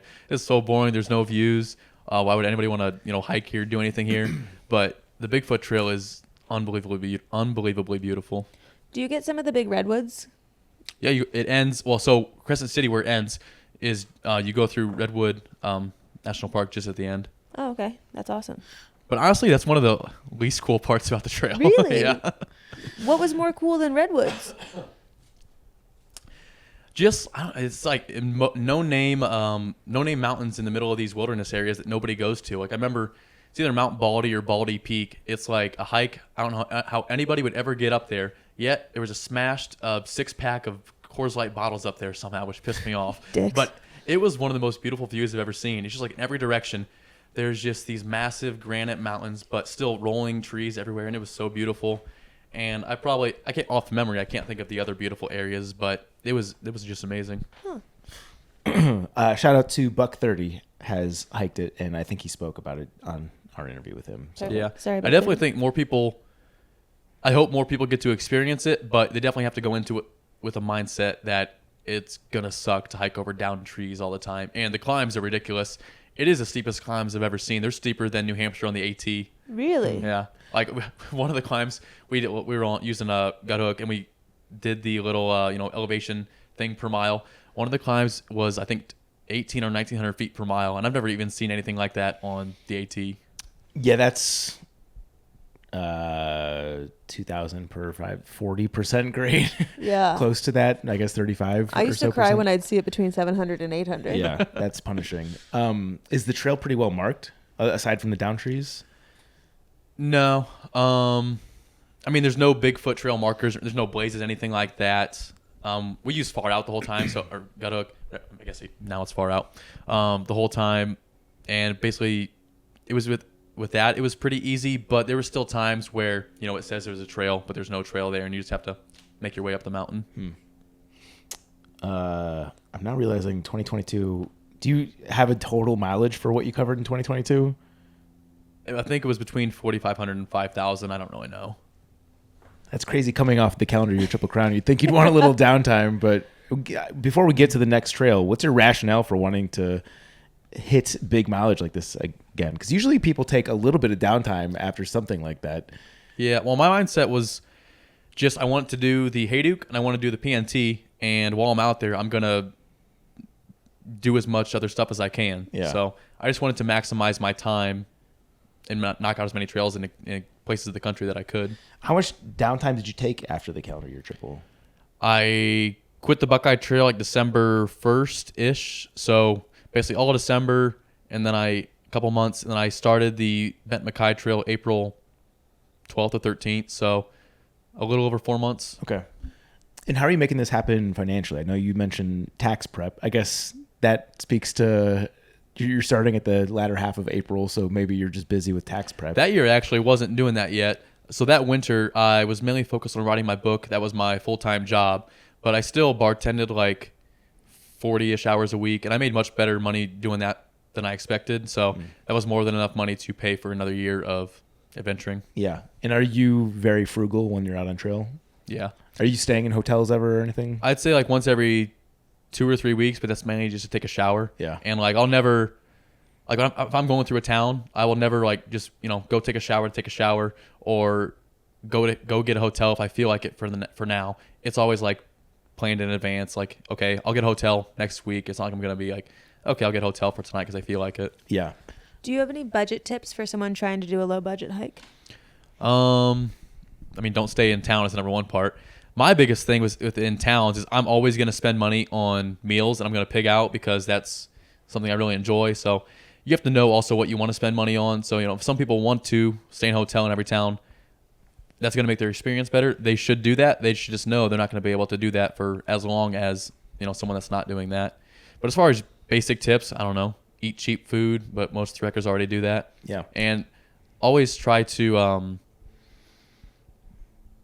do I say this nicely? Use your connections that you have around the country. We know more people around the country than you ever think. You always have somebody, in Denver, in LA, in San Francisco that would be happy to help you out, give you a ride to the trailhead nearby, crash with them for a few weeks between, or like a week between the trails. And on this 2022 hike, I did take a lot more rest time than I did during the County or Triple Crown.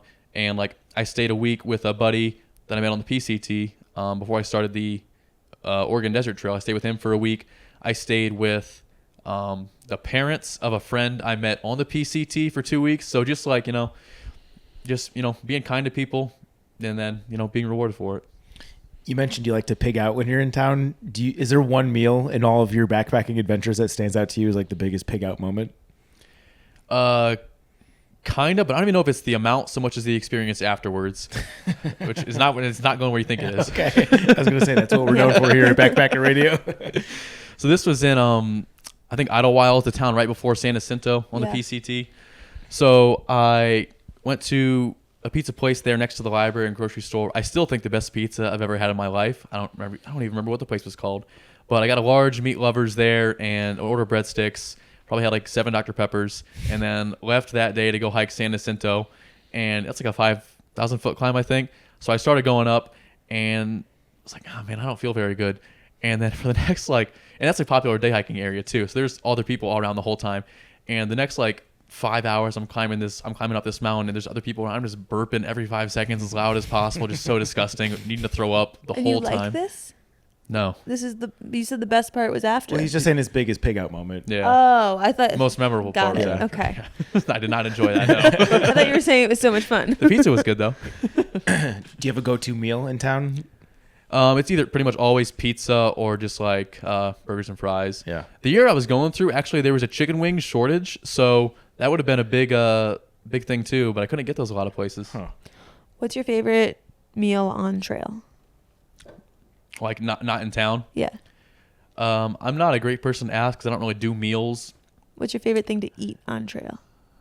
Oreos. I don't know. Okay. My good company there. Yeah. My diet is, I don't know, interesting.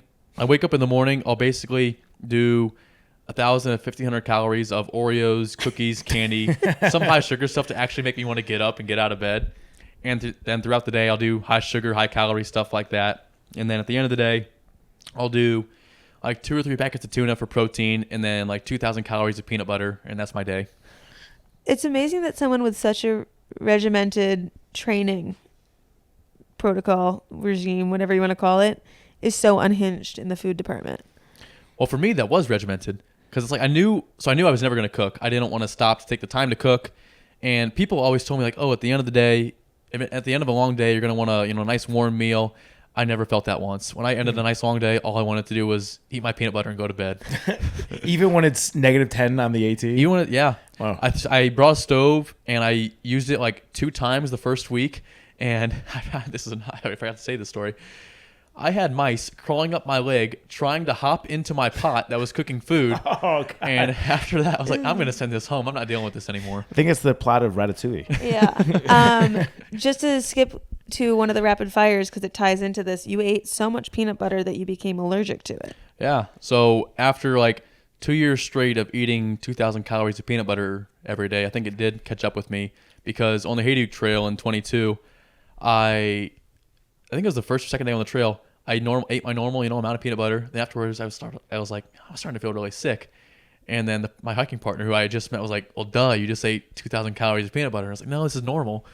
So then like a couple more days went by, and I would feel okay during the day. Then at the end of the day, I would eat my peanut butter, and then I would feel sick. It took me like half a week to realize, like, hey, dumbass, this is because, this peanut butter is making you sick.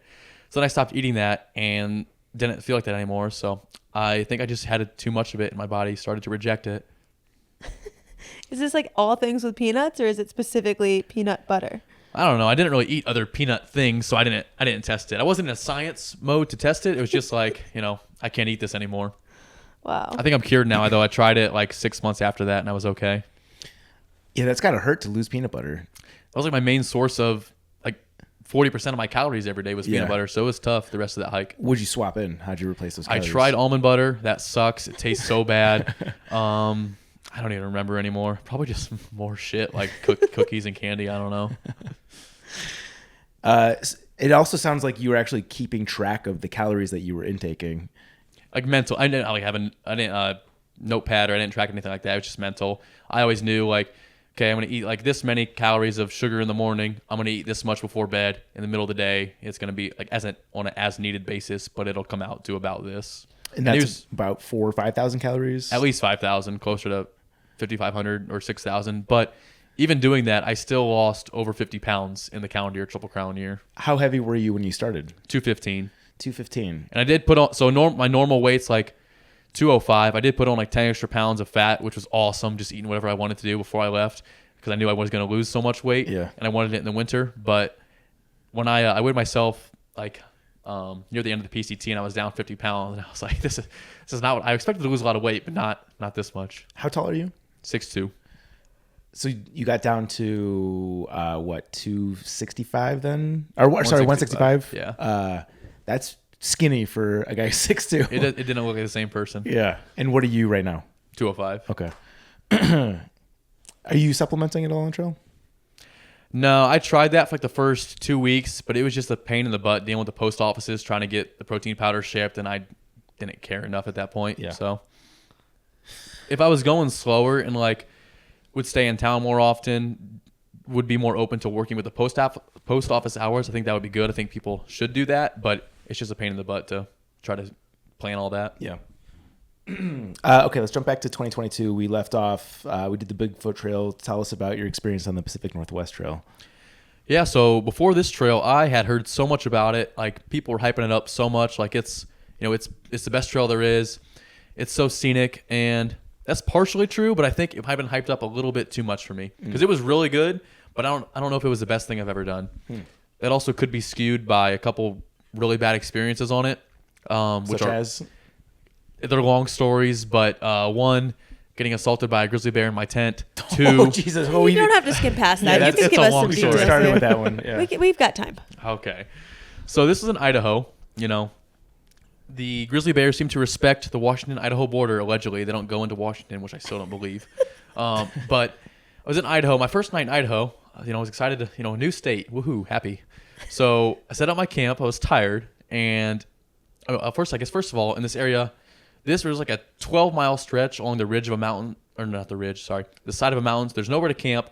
I was getting frustrated. Finally, I saw this comment on Far Out, like, when you get to this certain point, if you go uphill of the trail, there's a little area you can camp in. So I got to there. I went up there to camp, and there was like this big indented area of grass. And I was like, okay, this must be the camp spot. So I set up my tent there. This might have been where I messed up. I brushed my teeth pretty close to my tent that night. Normally, I was good about doing that far away from my tent and keeping no smells around my tent. But that night, I brushed my teeth. I would never eat close to my tent because I was asking for trouble.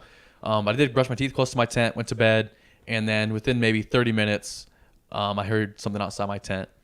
And I guess I should preface this by saying this was one of the most tiring days of the whole PNT. I had hiked the Northwest Peak Alternate, which if you're going to do the PNT, you should do.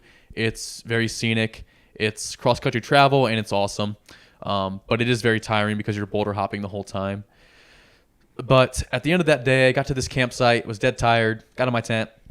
30 minutes after sleeping, start to hear this noise outside my tent. I was like, okay, whatever. It's probably a deer. I deal with this all the time. So I was like, go away. And then before I even finished saying go away, it roared back so loud, so terrifying, so guttural that I about shit my pants. It was the most scary sound I had heard in my entire life. And I tried to look up sounds online afterwards to try to imitate what the sound was like, and I can't find anything. My best comparison is like the MGM lion before movies, that sound. It's like that, but times 100. It was so terrifying. So I went from like half asleep to now my heart's beating 200 beats per minute.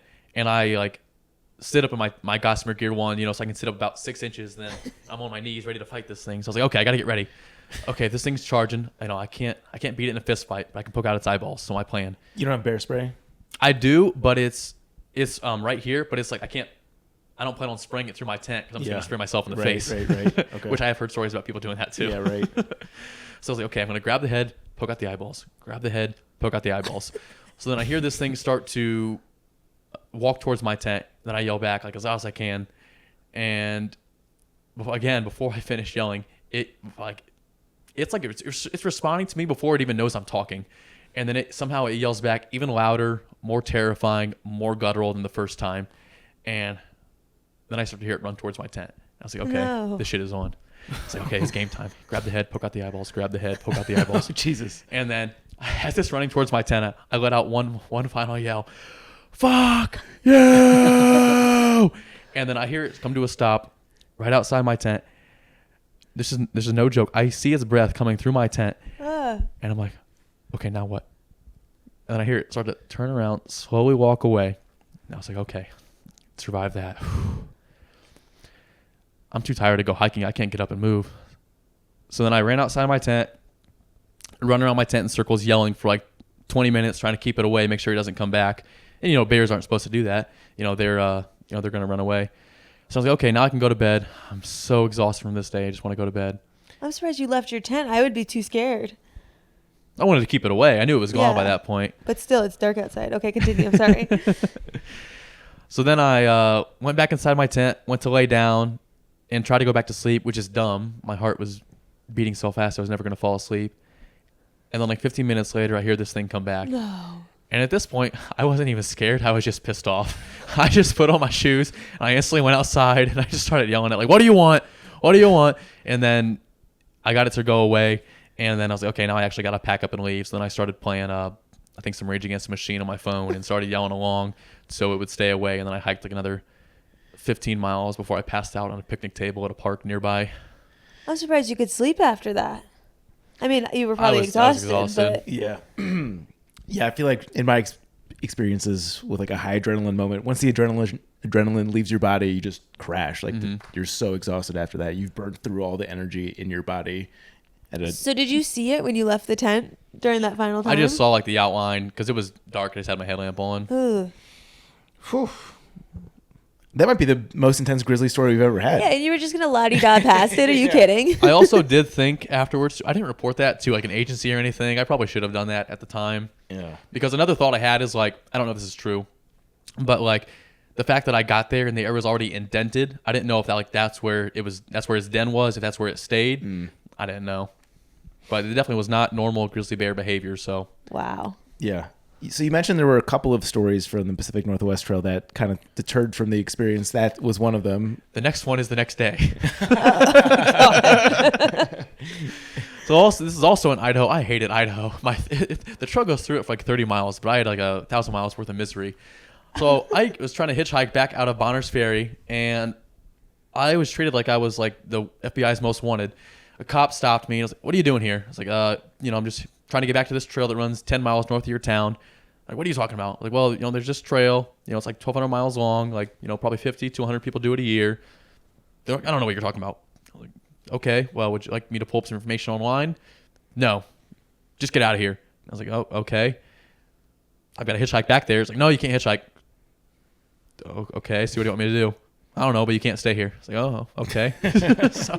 So I started walking northward back to the trail, ready to hitchhike, once they left, put my thumb back out, and they circled the block every 5 minutes around me to make sure I wasn't hitchhiking until I kept going far north. And also, I was getting so pissed off because it was like 95 degrees this day, walking on pavement, and I was just so tired. And this was just to get back to the trail from town. I was so miserable. And eventually, like one of the 5-minute spans where they weren't around me, a truck pulled out, and I didn't have my thumb out because I didn't want to get caught. But a truck pulled up, and he was like, "Hey, you doing the PCT?" And I was like, "I sure am." Doing whatever you want me to be doing right now. That's funny. Did the trail live up to the expectation aside from those two? Beauty-wise, it definitely did. Yeah. Yeah, like, I didn't know much about the Olympics before, but they are, I don't know, maybe a half a step below, like, the Sierra and the winds, but they're unbelievably beautiful. I mean, you start out in Glacier, so that's obviously great.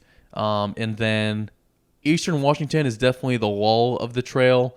It's more burn area and not super scenic. But once you get to the western side of Washington, over the Cascades, it's just like the PCT. And then the PCT area, I should say, is really scenic. And then you do have like an awkward 200 to 300 miles, if I remember right, of road walks with kind of limited camping options, which is a little annoying to deal with. But once you get to the peninsula, the Olympics are amazing. And I've ended a trail on an ocean twice and a body of water 3 times. The ODT also ends at a body of water, which is really cool. And there's just a cool feeling about that. Ending on the ocean is really neat. Yeah. I feel like we could definitely keep going, but we're already 15 minutes long, and I think we've got our next interviewer here, our interviewee. So let's wrap it by, again, plugging the book. This is going to hurt. Definitely go check out the book. Do you have a preferred venue that they go to get the book? Amazon? Amazon, yep, that's the best. Cool. What else should people know? Here's the red carpet for you. I use Instagram. That's about it. You can find me at Natural Horsepower. Other than that, that's me. Yeah. This has been fun. There's been a ton of fun. Thanks for doing this. Excited to hang out at Trail Days a little bit more. But yeah, thanks for joining us here on Backpacker Radio. Yeah, happy to be here. Thank you guys very much. To the Trek propaganda portion of today's show. This is a real bummer. I know we've done stories about people dying, but somehow this one really pulls at the heartstrings. The title of this one is Authorities Investigating Fishhooks Stuffed in Dog Treats Along the Appalachian Trail.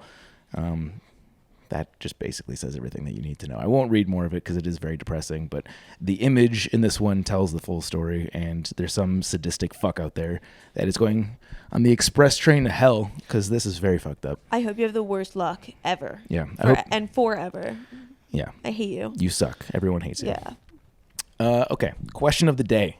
How many drinks constitutes drinking? This is mine. I feel like they tell you this at the doctor when they ask how often you drink and you say, what do you mean by drink? Yeah. I feel like 4 to 5. Do you give an honest answer when they ask that? Fuck no. Yeah, no one does. Yeah. 4 to 5. Yeah, I think that's my number 2. Once you get past 3, and also the time duration makes a big difference. Yeah. Because like the first couple days out here, I think I had 3 drinks, but one was when we got to the airport. One was during Trail Magic.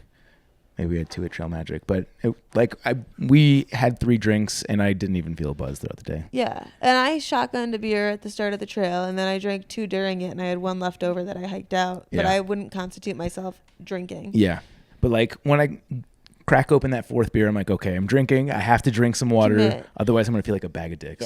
Yeah. Okay, lockstep. Cool. Triple crown of contradictory takes. Let me see if I wrote anything down for this. I remember. Can you stop it? I keep farting. I keep hearing that. Should we do one that we can wing? Because I don't think I prepared for this one. Wasn't this one your idea? Let's do this. Let's do the triple crown of our favorite moments from Trail Days thus far. I thought we were going to talk about our hike. Weren't we going to do that? How about triple crown of moments from our hike? Okay. You don't want to just like talk about our hike? Well, we have to do a triple crown. That's what we do. Okay. So we're not going to talk about our hike. That's what the triple crown is. But that's going to be the whole talk we do about We can add on to it. We can do honorable mentions. Okay. Okay. Sure. You go first. Okay. Can you go first? Okay. Oh, no, I want to go first. Okay. My first is that Zach forgot his sleeping pad. And so he was going to sleep on tablecloths that were meant for the Trek booth, which is hilarious because it rained the whole time. And there was a hiker just like sitting there watching us scramble. Be pathetic. Yeah, literally be sad. Not in like crying ways, but just like pathetic ways. And so she's watching us go back and forth with like me dying laughing that Zach is bringing an actual bed pillow from a bed, but forgot a sleeping pad. And he's packing these tablecloths into his backpack. And she's like, how about this? She like chimes in. How about this? I will lend you my sleeping pad for the night, strange man, I don't know, if you give me a ride to Damascus tomorrow, because she got wind that we were going. I said no. Yeah, you said no. I felt bad taking a hiker's stuff. I felt bad for you taking a hiker's stuff because you know there's a part of them that thinks, what if I never get this back? Yeah. Oh, Rachel let in an animal. Whoa. Rachel, kill it! Rachel! Get it out. Kill it! What are you trying? Come on! Okay. Oh my God. Oh, no. It is. Rachel's drunk. No, you can't have that bad of aim. Is that thing a bird? That thing is huge. You're so gentle. She's dead. So gentle. Rachel's killed something. Rachel's evil. The door is still open. I was gonna try to like work outside. I know, you were being very kind and gentle, Yeah. sweet Rachel. Yeah. I don't like accepting people's help, but that was like next level. It was also like hikers are the ones that usually are in need, Yeah. and then the people that drive the cars are the ones that usually help. Yeah. And this we is flipped the someone script here. with like 10 pounds on Yeah. her back helping you. She was about to walk off to her shuttle. Yeah. And I'm still moving. Rachel's taming a bat right now. Another plug for the YouTube. Yeah. Yeah, but literally, I swear to God, this is what went through my brain right before she got on the shuttle. I'm like, what would Jabba do? Jabba definitely would have accepted it. And I'm really glad that I did, especially because the forecast actually looked pretty dry. In hindsight, there was nothing dry about our hike. Dry. It was wet the entire time. And sleeping on tablecloths, I did not bring a Tyvek, so I would have been on wet ground, sleeping on 2 tablecloths. It definitely would have soaked through. Yeah. So shout out to Jackie. Yep. You saved my life. I got to sleep on a Nemo Switchback, I believe is their foam pad. And yeah, that was very nice. I will say, as somebody that sleeps almost exclusively on their side, the foam pads are not it. Yeah. But I was very happy with the fact that I could do my normal rotisserie throughout the night. As I've mentioned on the podcast many times, I like to rotate as I sleep all night long. And on the foam pads, you don't make noise. So that was nice. I felt good being sandwiched between you two, that I wasn't waking you up throughout the night. I also, there was a part of what you said. It is really cold in here. Can we turn the AC to, it's over there, to like maybe 69 giggity? There was something really funny you said to her, because I was like, oh, she didn't realize that she like lent a piece of gear, because she didn't know who we were. At least she didn't fess up to knowing who we were. We don't think she knew who we were. No. So I was like, this is really funny, because she lent a piece of gear essentially to Santa, right? Like you can deliver presents at will. Yeah. And so it was fun, because it's like, oh, like you could give her something nice as a thank you. And you're like, I can give her a new sleeping pad. I have the same sleeping pad, brand new, I can give her. And when you told her about it, you were like, instead of just being like, hey, I have a new one of these that I can send to you, what's your address? You were like, one day when your sleeping pad wears down and you need to buy a new one, and that day comes, send me a message. Well, so I know now that she's section hiking, but at the time I thought she was through hiking. So I thought maybe she didn't want it right away, because using a brand new sleeping pad 500 miles in might not make sense. Maybe she wanted it at the 1,000-mile mark to trade out halfway. So I was trying to be courteous and like say, whenever you want it, I'm happy to hook it up. Just let me know. It just sounded funny the way you said it. I know. Everything I do is funny. But yeah. So shout out to Jackie. You definitely saved my night. I will say it still wasn't the best night's sleep, but significantly better than sleeping on tablecloths. Also significantly lighter than sleeping on tablecloths. Can you imagine how heavy your pack would have been this morning if you had to carry wet 2 wet tablecloths? Yeah, I know. And how dirty our booth would have looked tomorrow. Really bad. And the irony of me carrying 2 wet tablecloths and then my at-home down pillow. Since we're just doing one overnight, you can do all sorts of stupid luxury shit. Yeah. So I brought my pillow from at home, stuffed it in my backpack, and at least that gave me more sleep than it would have otherwise. I love an overnight. I literally hiked out with 3 beers, a can of Coke, a giant Red Bull, and a cheeseburger. Yeah. Like, how great is that? That was nice. It was very good. All right. My favorite moment from the hike, I have to say ponies. Oh my God, yeah. Not only did we see a lot of ponies, I think this is probably the most ponies I've seen going through the Grayson Highlands. This is my third time through, but there were baby ponies. Yeah, that was the highlight for me because Yeah. I hadn't seen the babies when I hiked through. And one of the babies came right up to us. I think we all got our own individual session with the pony coming up to us. We did not approach the pony. Pony came to us. Yeah, the pony pet us. We did not pet the pony. We did not. By the way, that's the hardest thing in the world, to not pet a pony that's literally touching you. The cutest thing in the world. They even smell good. They smell like young pony. There was literally a photo of me and my hand is like this, and I'm like, can't pet. But there, Want to play just the tip with petting a pony? The pony nibbled my toes. Yeah. I will say that baby pony was very close to biting my wang, so that would have made for an interesting story. But Zach's standing there. He's like, not there, not there. It started to nibble on my pocket. I'm like, all right, pony. I don't know if Jenna approves of this, but yeah, definitely that's easy number one for me. I also like that we kept saying that we were approaching the pone zone, and then we finally got to the pone zone. Yeah. And also shout out to the hikers in front of us, because they went quickly through the ponies, because I think they could sense that we wanted our own individual pony moment. So like they spent minimal time with the ponies themselves. Yeah. That was very courteous of them.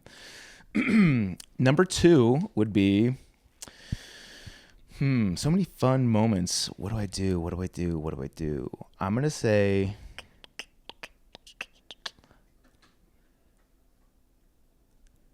when we got to camp and it was beer time. To me, that's always like especially when you're doing luxury backpacking like that and you've got multiple beers with you. It's just like especially because we got rained on for probably the last hour plus of the hike, and the sky was very ominous. It looked like we were going to get rained on for a long time. And that's exactly how it played out. It's just like calming the nerves, extended the hang a little bit, having a few yinglings. Like that's the ultimate hang. Yeah. And like, especially because our campsite wasn't where it was supposed to be. It was not the greatest campsite, but it was fine. Yeah. It was basically like the campsite we were planning for was fully taken. A lot of people were hiking south because I think they're trying to hike into trail days. So we saw an abnormally large amount of southbounders, but the tent sites were extra full. The one we were planning on staying in, full. Then it was raining, and then we were like, we might as well just keep hiking until it's not raining so that we're not setting up in the rain. And we ended up finding a good spot. Yes. My second one is actually before the hike. This is on the way to drop off the cars. Okay. And this is when we left Five Guys. And we get to the... Are we rounding up to this? And we get to the intersection, and there's a blatantly obvious no left turn sign. And Zach looks at it, and he goes, I think we should turn left. And I'm like, do it. And so he turns left, and we get on the highway, and you just hear Zach go, oh, shit. And we got pulled over. Yeah. But it actually was very fun because so the guy comes up to us and he's like, do you know, this is the best part. He didn't even say, do you know why I pulled you over? He didn't even give you the chance to guess. Because Zach was like, oh, I was definitely speeding. Yeah, Zach was like, I was speeding. And I was like, were you? It didn't feel that fast. You're like, I was speeding. And the guy comes up and he just, without asking, he just goes, so I pulled you over because you turned left in a place where it's pretty obvious you're not supposed to turn left. Yeah, he's like, you went over a concrete median and you went through 6 lanes of traffic. And I'm just sitting there laughing, like trying to hold it together. He's like, license and registration. He takes him back to the car, comes back pretty quickly. And he goes, so I'm going to let you off with a warning. And me, the one who was never like in trouble during any of this, who's just very chillaxed. Here, so guilty I'm by let you association, off. by the way. Yeah, but like, that doesn't give me a ticket. He says, so I'm gonna let you off with a warning, and me, without like it, unprompted, unreflexive, whatever the word is. What's the word? Just like reflexively, whatever it is. I just yell, "Let's go!" He started laughing immediately. He started cracking up because he could. I like caught my mouth. I was like, "Oh, sorry." He's like, "Do you even know what that means?" And I was like. Yeah, we're not getting ticketed. Yeah. Right? Like, that's a warning. That means, I was just kidding. And then he admitted, he's like, well, I tried to give you a ticket, but it's very difficult to register a ticket to a Colorado's driver's license in Tennessee. So I just didn't feel like it. And we all shared a really good laugh. Yeah. It was a fun moment with the police officer. Yeah. I thought for sure I was down like $250 or whatever that ticket once would they have been. laugh, you're off the hook. Yeah. Right? Yeah. That's how it works. That was seriously the nicest police officer I've ever encountered. He was great. Because he was smiling the entire time. I feel like every time I've been pulled over, the cop is, even when you get a warning, they're like Mr. Hardass. Yeah. He was nice the entire time. He was really great. He was very chill. So whoever you are, thank you. Yeah. Oh, and my last one, let's see. I'm not going to do the odds that I lost because for me, that was not a top one. I think you have to say it now that you mentioned it. It was not a top moment for me, though. But you already said it. You can't just start listing things off. Do anything I want because you have one left, so I'm just forcing your hand. But I also have one that's a fun plug for our sponsors that I thought was fun. Yeah. I'm going to take that one. This was because Sawyer is obviously a title sponsor of the episode. Thank you, Sawyer. Thank you, Sawyer. And so I'm taking these like fun little Sawyer videos as we're hiking, like documentary, cool, look at me, doing great for the brand. And freaking Alex and Rachel pull out Beefreeze. And I'm like, guys, get out of my videos. Like, what are you doing? Do you not know where you are? Do you not know like why we're here? Stop. Go away. And so we had a good laugh, but then we get to camp, and mind you, they use these Beefreeze on the Colorado Trail, but they go to use them, and then no water will squeeze out. Alex is white knuckling the bag. It's like expanding like a bullfrog's cheeks. And it ended up being like the perfect thing because Zach just walks up with the Sawyer and starts squeezing it next to theirs, and it's like immaculate. So it looked like the most like planned thing in the world, but it was just really fun, and they have since, correct me if I'm wrong, thrown out the Beefreeze. If you haven't, you should. Yeah, we'll make that a video because those are trash. Yes. Maybe save the bags, but the filters are trash, straight trash. So that was just really funny because at first we were making fun of them, but then we were like, "Thank you for bringing these." Yeah. We do a side by side in the video, and yeah. it's like an old man's prostate like dribbling versus out a horse, like a stallion. Right, yeah. No, the flow is a fire hose. That's what we should make the new. Like the one is the one you need. Sawyer is the stallion. Yeah, that's a good one. My last one, you guys will all love this. Oh, yeah.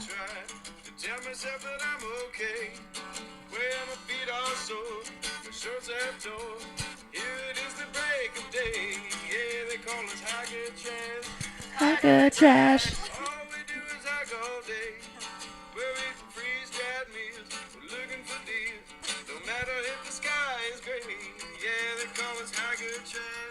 Hiker trash.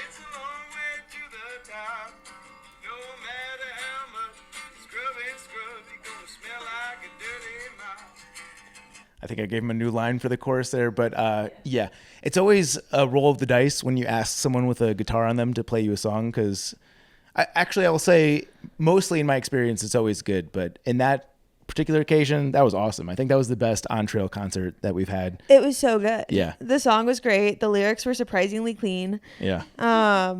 And like you love when someone has a guitar and can play it really well and also sing really well. Yeah. He was money.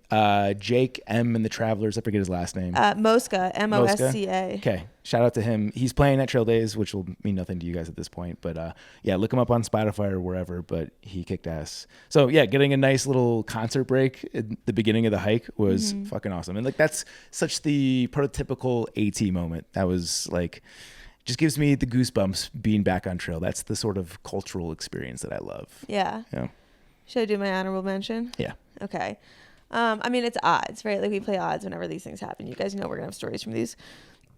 I had about like a half of an element packet left that I was pouring into my water bottle. So maybe like a third left by the time I was done because I use it in small bits. But I had a third of a grapefruit watermelon packet left. I said element, right? Yeah. Element water packet. Sorry, guys. There's a lot of sugar going through my body right now. It's really difficult. And I odds Alex, Rachel's husband, what were the odds that he would just drink the rest of the powder straight, no water, just powder in your mouth like it's Fun Dip? And I lost. I'm really good at losing these. So I had to do it. And it was really terrible. And it took a while, but that was like whatever. Maybe like midnight, 12:17, if I was one that checked the clock at the exact time. I woke up in the middle of the night with the worst acid reflux, and thank God I packed out Tums. And I also packed out a nausea pill, which I wasn't going to do, but I thought if I don't do this, I'm going to wish I did, and I never know what happens on these. But I literally thought I was going to throw up all over my tent, and my acid reflux was terrible, and it really just killed me. I don't think you're meant to drink this stuff straight. And so I had to take my Tums, I had to settle my tummy down, and then I went to bed, but it was...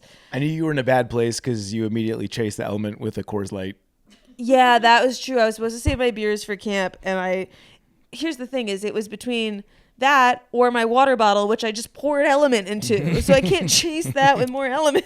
So, yeah, I drank a beer at lunch. Yeah, the salt is a good thing, but maybe not all at once on its own. I'd said to you in the moment, it was harder for me than the cinnamon challenge. Yeah, I thought that. How about the cheese? I would put cheese as easiest, cinnamon challenge as second, element as third. I think it was easier to do the element because it didn't take me a half hour like the cinnamon challenge did, but I didn't wake up in the middle of the night wanting to die after the cinnamon challenge. Yeah. Rachel, I'm putting you on the spot. As an honorable mention, you have to give us your favorite moment from the hike. It hasn't been named already? Yeah. Come here, talking to the mic. Is the red light still flashing? Is the red light still flashing? Yes. Okay. My favorite moment from the hike that has not been named already.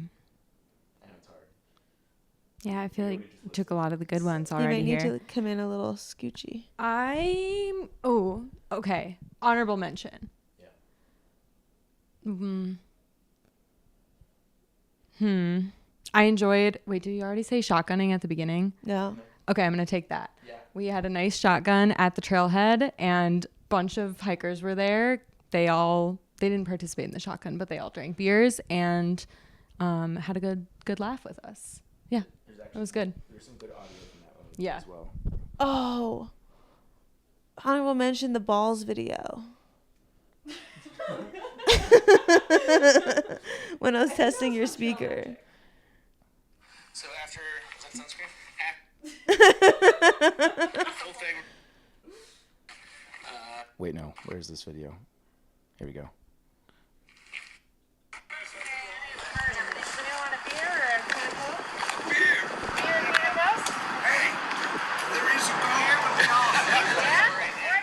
Might be tough to hear where he goes, there is a God, when you offered him a beer. Play them the balls audio. Oh, that one would be tough. I think that's on your phone. Is it? Yeah. Oh yeah, it is. Hold on, I'll play you the balls audio. We couldn't figure out how to get Zach's lav mics to work, so we were testing them. Oops, hold on. Do. Okay, so this is Zach testing it. Big stinky farts and balls. Why is this not working? Is it like... And then it was my turn.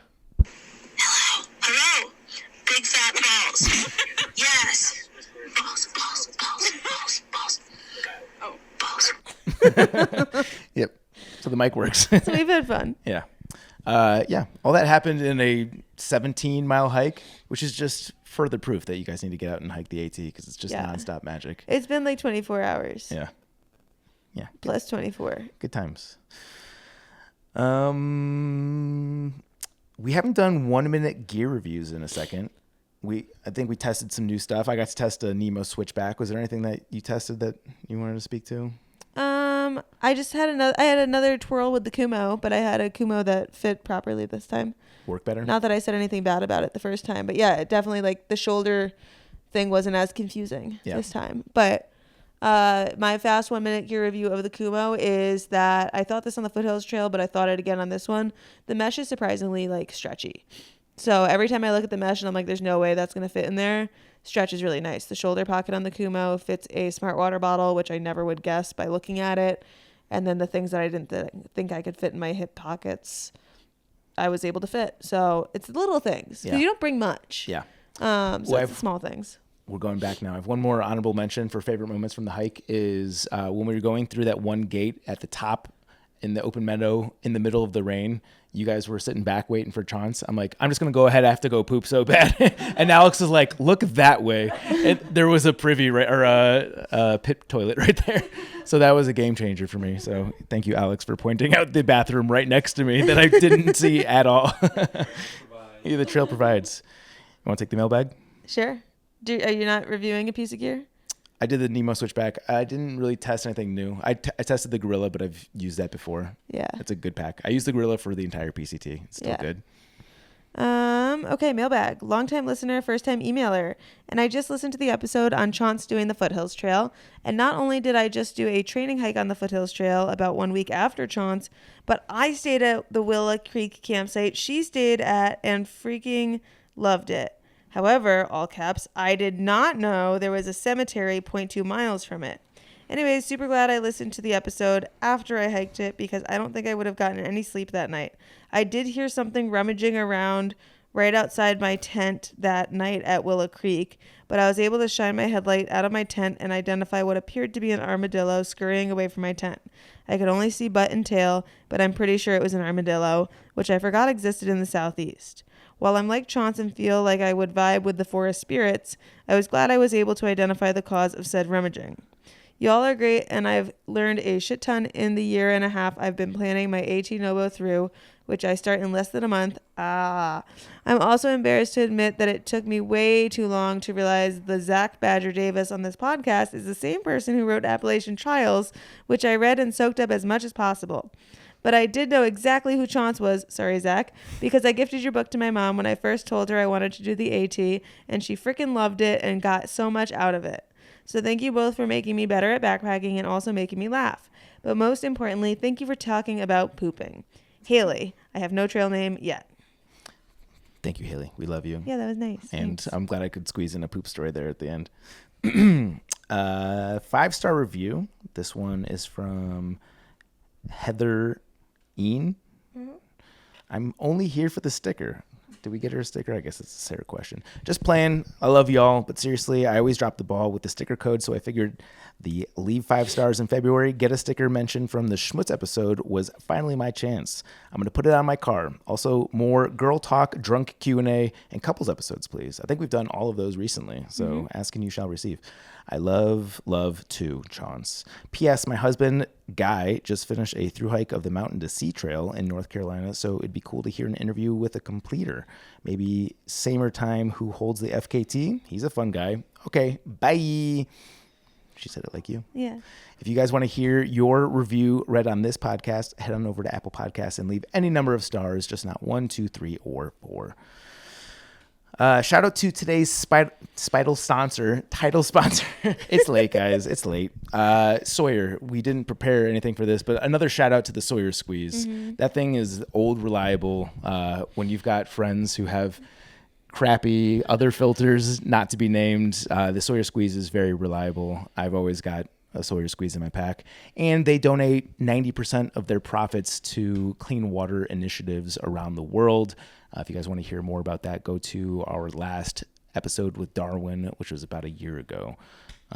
Love that company. Yeah, I think 2 main things. One, no filter, because a lot of the people poo-poo different filters based on how like fast or slow they are at various times in their life. No filter is going to be as fast as it is day one, but to see filters in action side by side after both have gotten a ton of use, it is all faithful. I will also say, if you are regular at backflushing your Sawyer Squeeze, it'll last a really long time. Yeah. I did backflush it before we left, and I have not been great about doing that on through hikes, but if you are good at doing that, it will work almost like new, to your point, not like new. But for other filters, we won't mention names, that's not the case. There's really nothing that you can do. It's just once it starts to suck, it sucks, and you have to buy a new one. Rachel's like airdropping me videos right now. What are you sending me? Probably nudes. And then my second thing is repeating what Zach said. Just like take a minute, close your eyes, and think about this. This is a company that makes profits, and they take 90%, 9 out of 10 if you were looking at marbles or gumballs. 9 out of 10 dollars. of those, or dollars. And they take 9 out of the 10, and they donate it to charity, and then they keep the last one. And like, imagine all the things a company has to do that cost money, especially like including this. And that's from all that one gumball, and the other 9 all go to charity. That's incredible. Yeah, but they genuinely, I've had the good fortune of like meeting people at all these companies, and by and large, the outdoor industry is filled with awesome people. Sawyer is as good as it comes. So we love those guys. Yeah. A super big thank you to our Chuck Norris Award winners on Patreon. That is Alex and Misty with Navigators Crafting, Andrew, Austin McDaniel, Austin Ford, Brad and Blair from 13 Adventures, Brent Stenberg, Brian Alsop, Fables, Christopher Marshburn, Coach from Marion Outdoors, Dane, Ish, Derek Cook. Ease, like what? No, nothing. Eric Casper, The friendly ghost. Eric Hoffman, Greg Knight, Greg McDaniel, Haley Buckingham, Jason. No, Palace. Oh, She yeah. was new, remember? Haley Buckingham, Palace. Jason Snailer, Barely an hour. Liz Seeger, Patrick Ciancialo, Sawyer Products, Spam, Timothy Hahn, Solo. and Tracy Trigger. Phones. You can follow us at Backpacker Radio on TikTok and Instagram, Backpacker Pod on X, Facebook.com/Backpacker Radio. You can follow Chance. You can find me on Instagram at Juliana_Chauncey. You can get my book, Hiking from Home, a long distance hiking guide for family and friends, on Amazon. I'm posting videos on YouTube again. And if you want me to edit your hiking videos for you because you hate that part, pinkblazepro.com.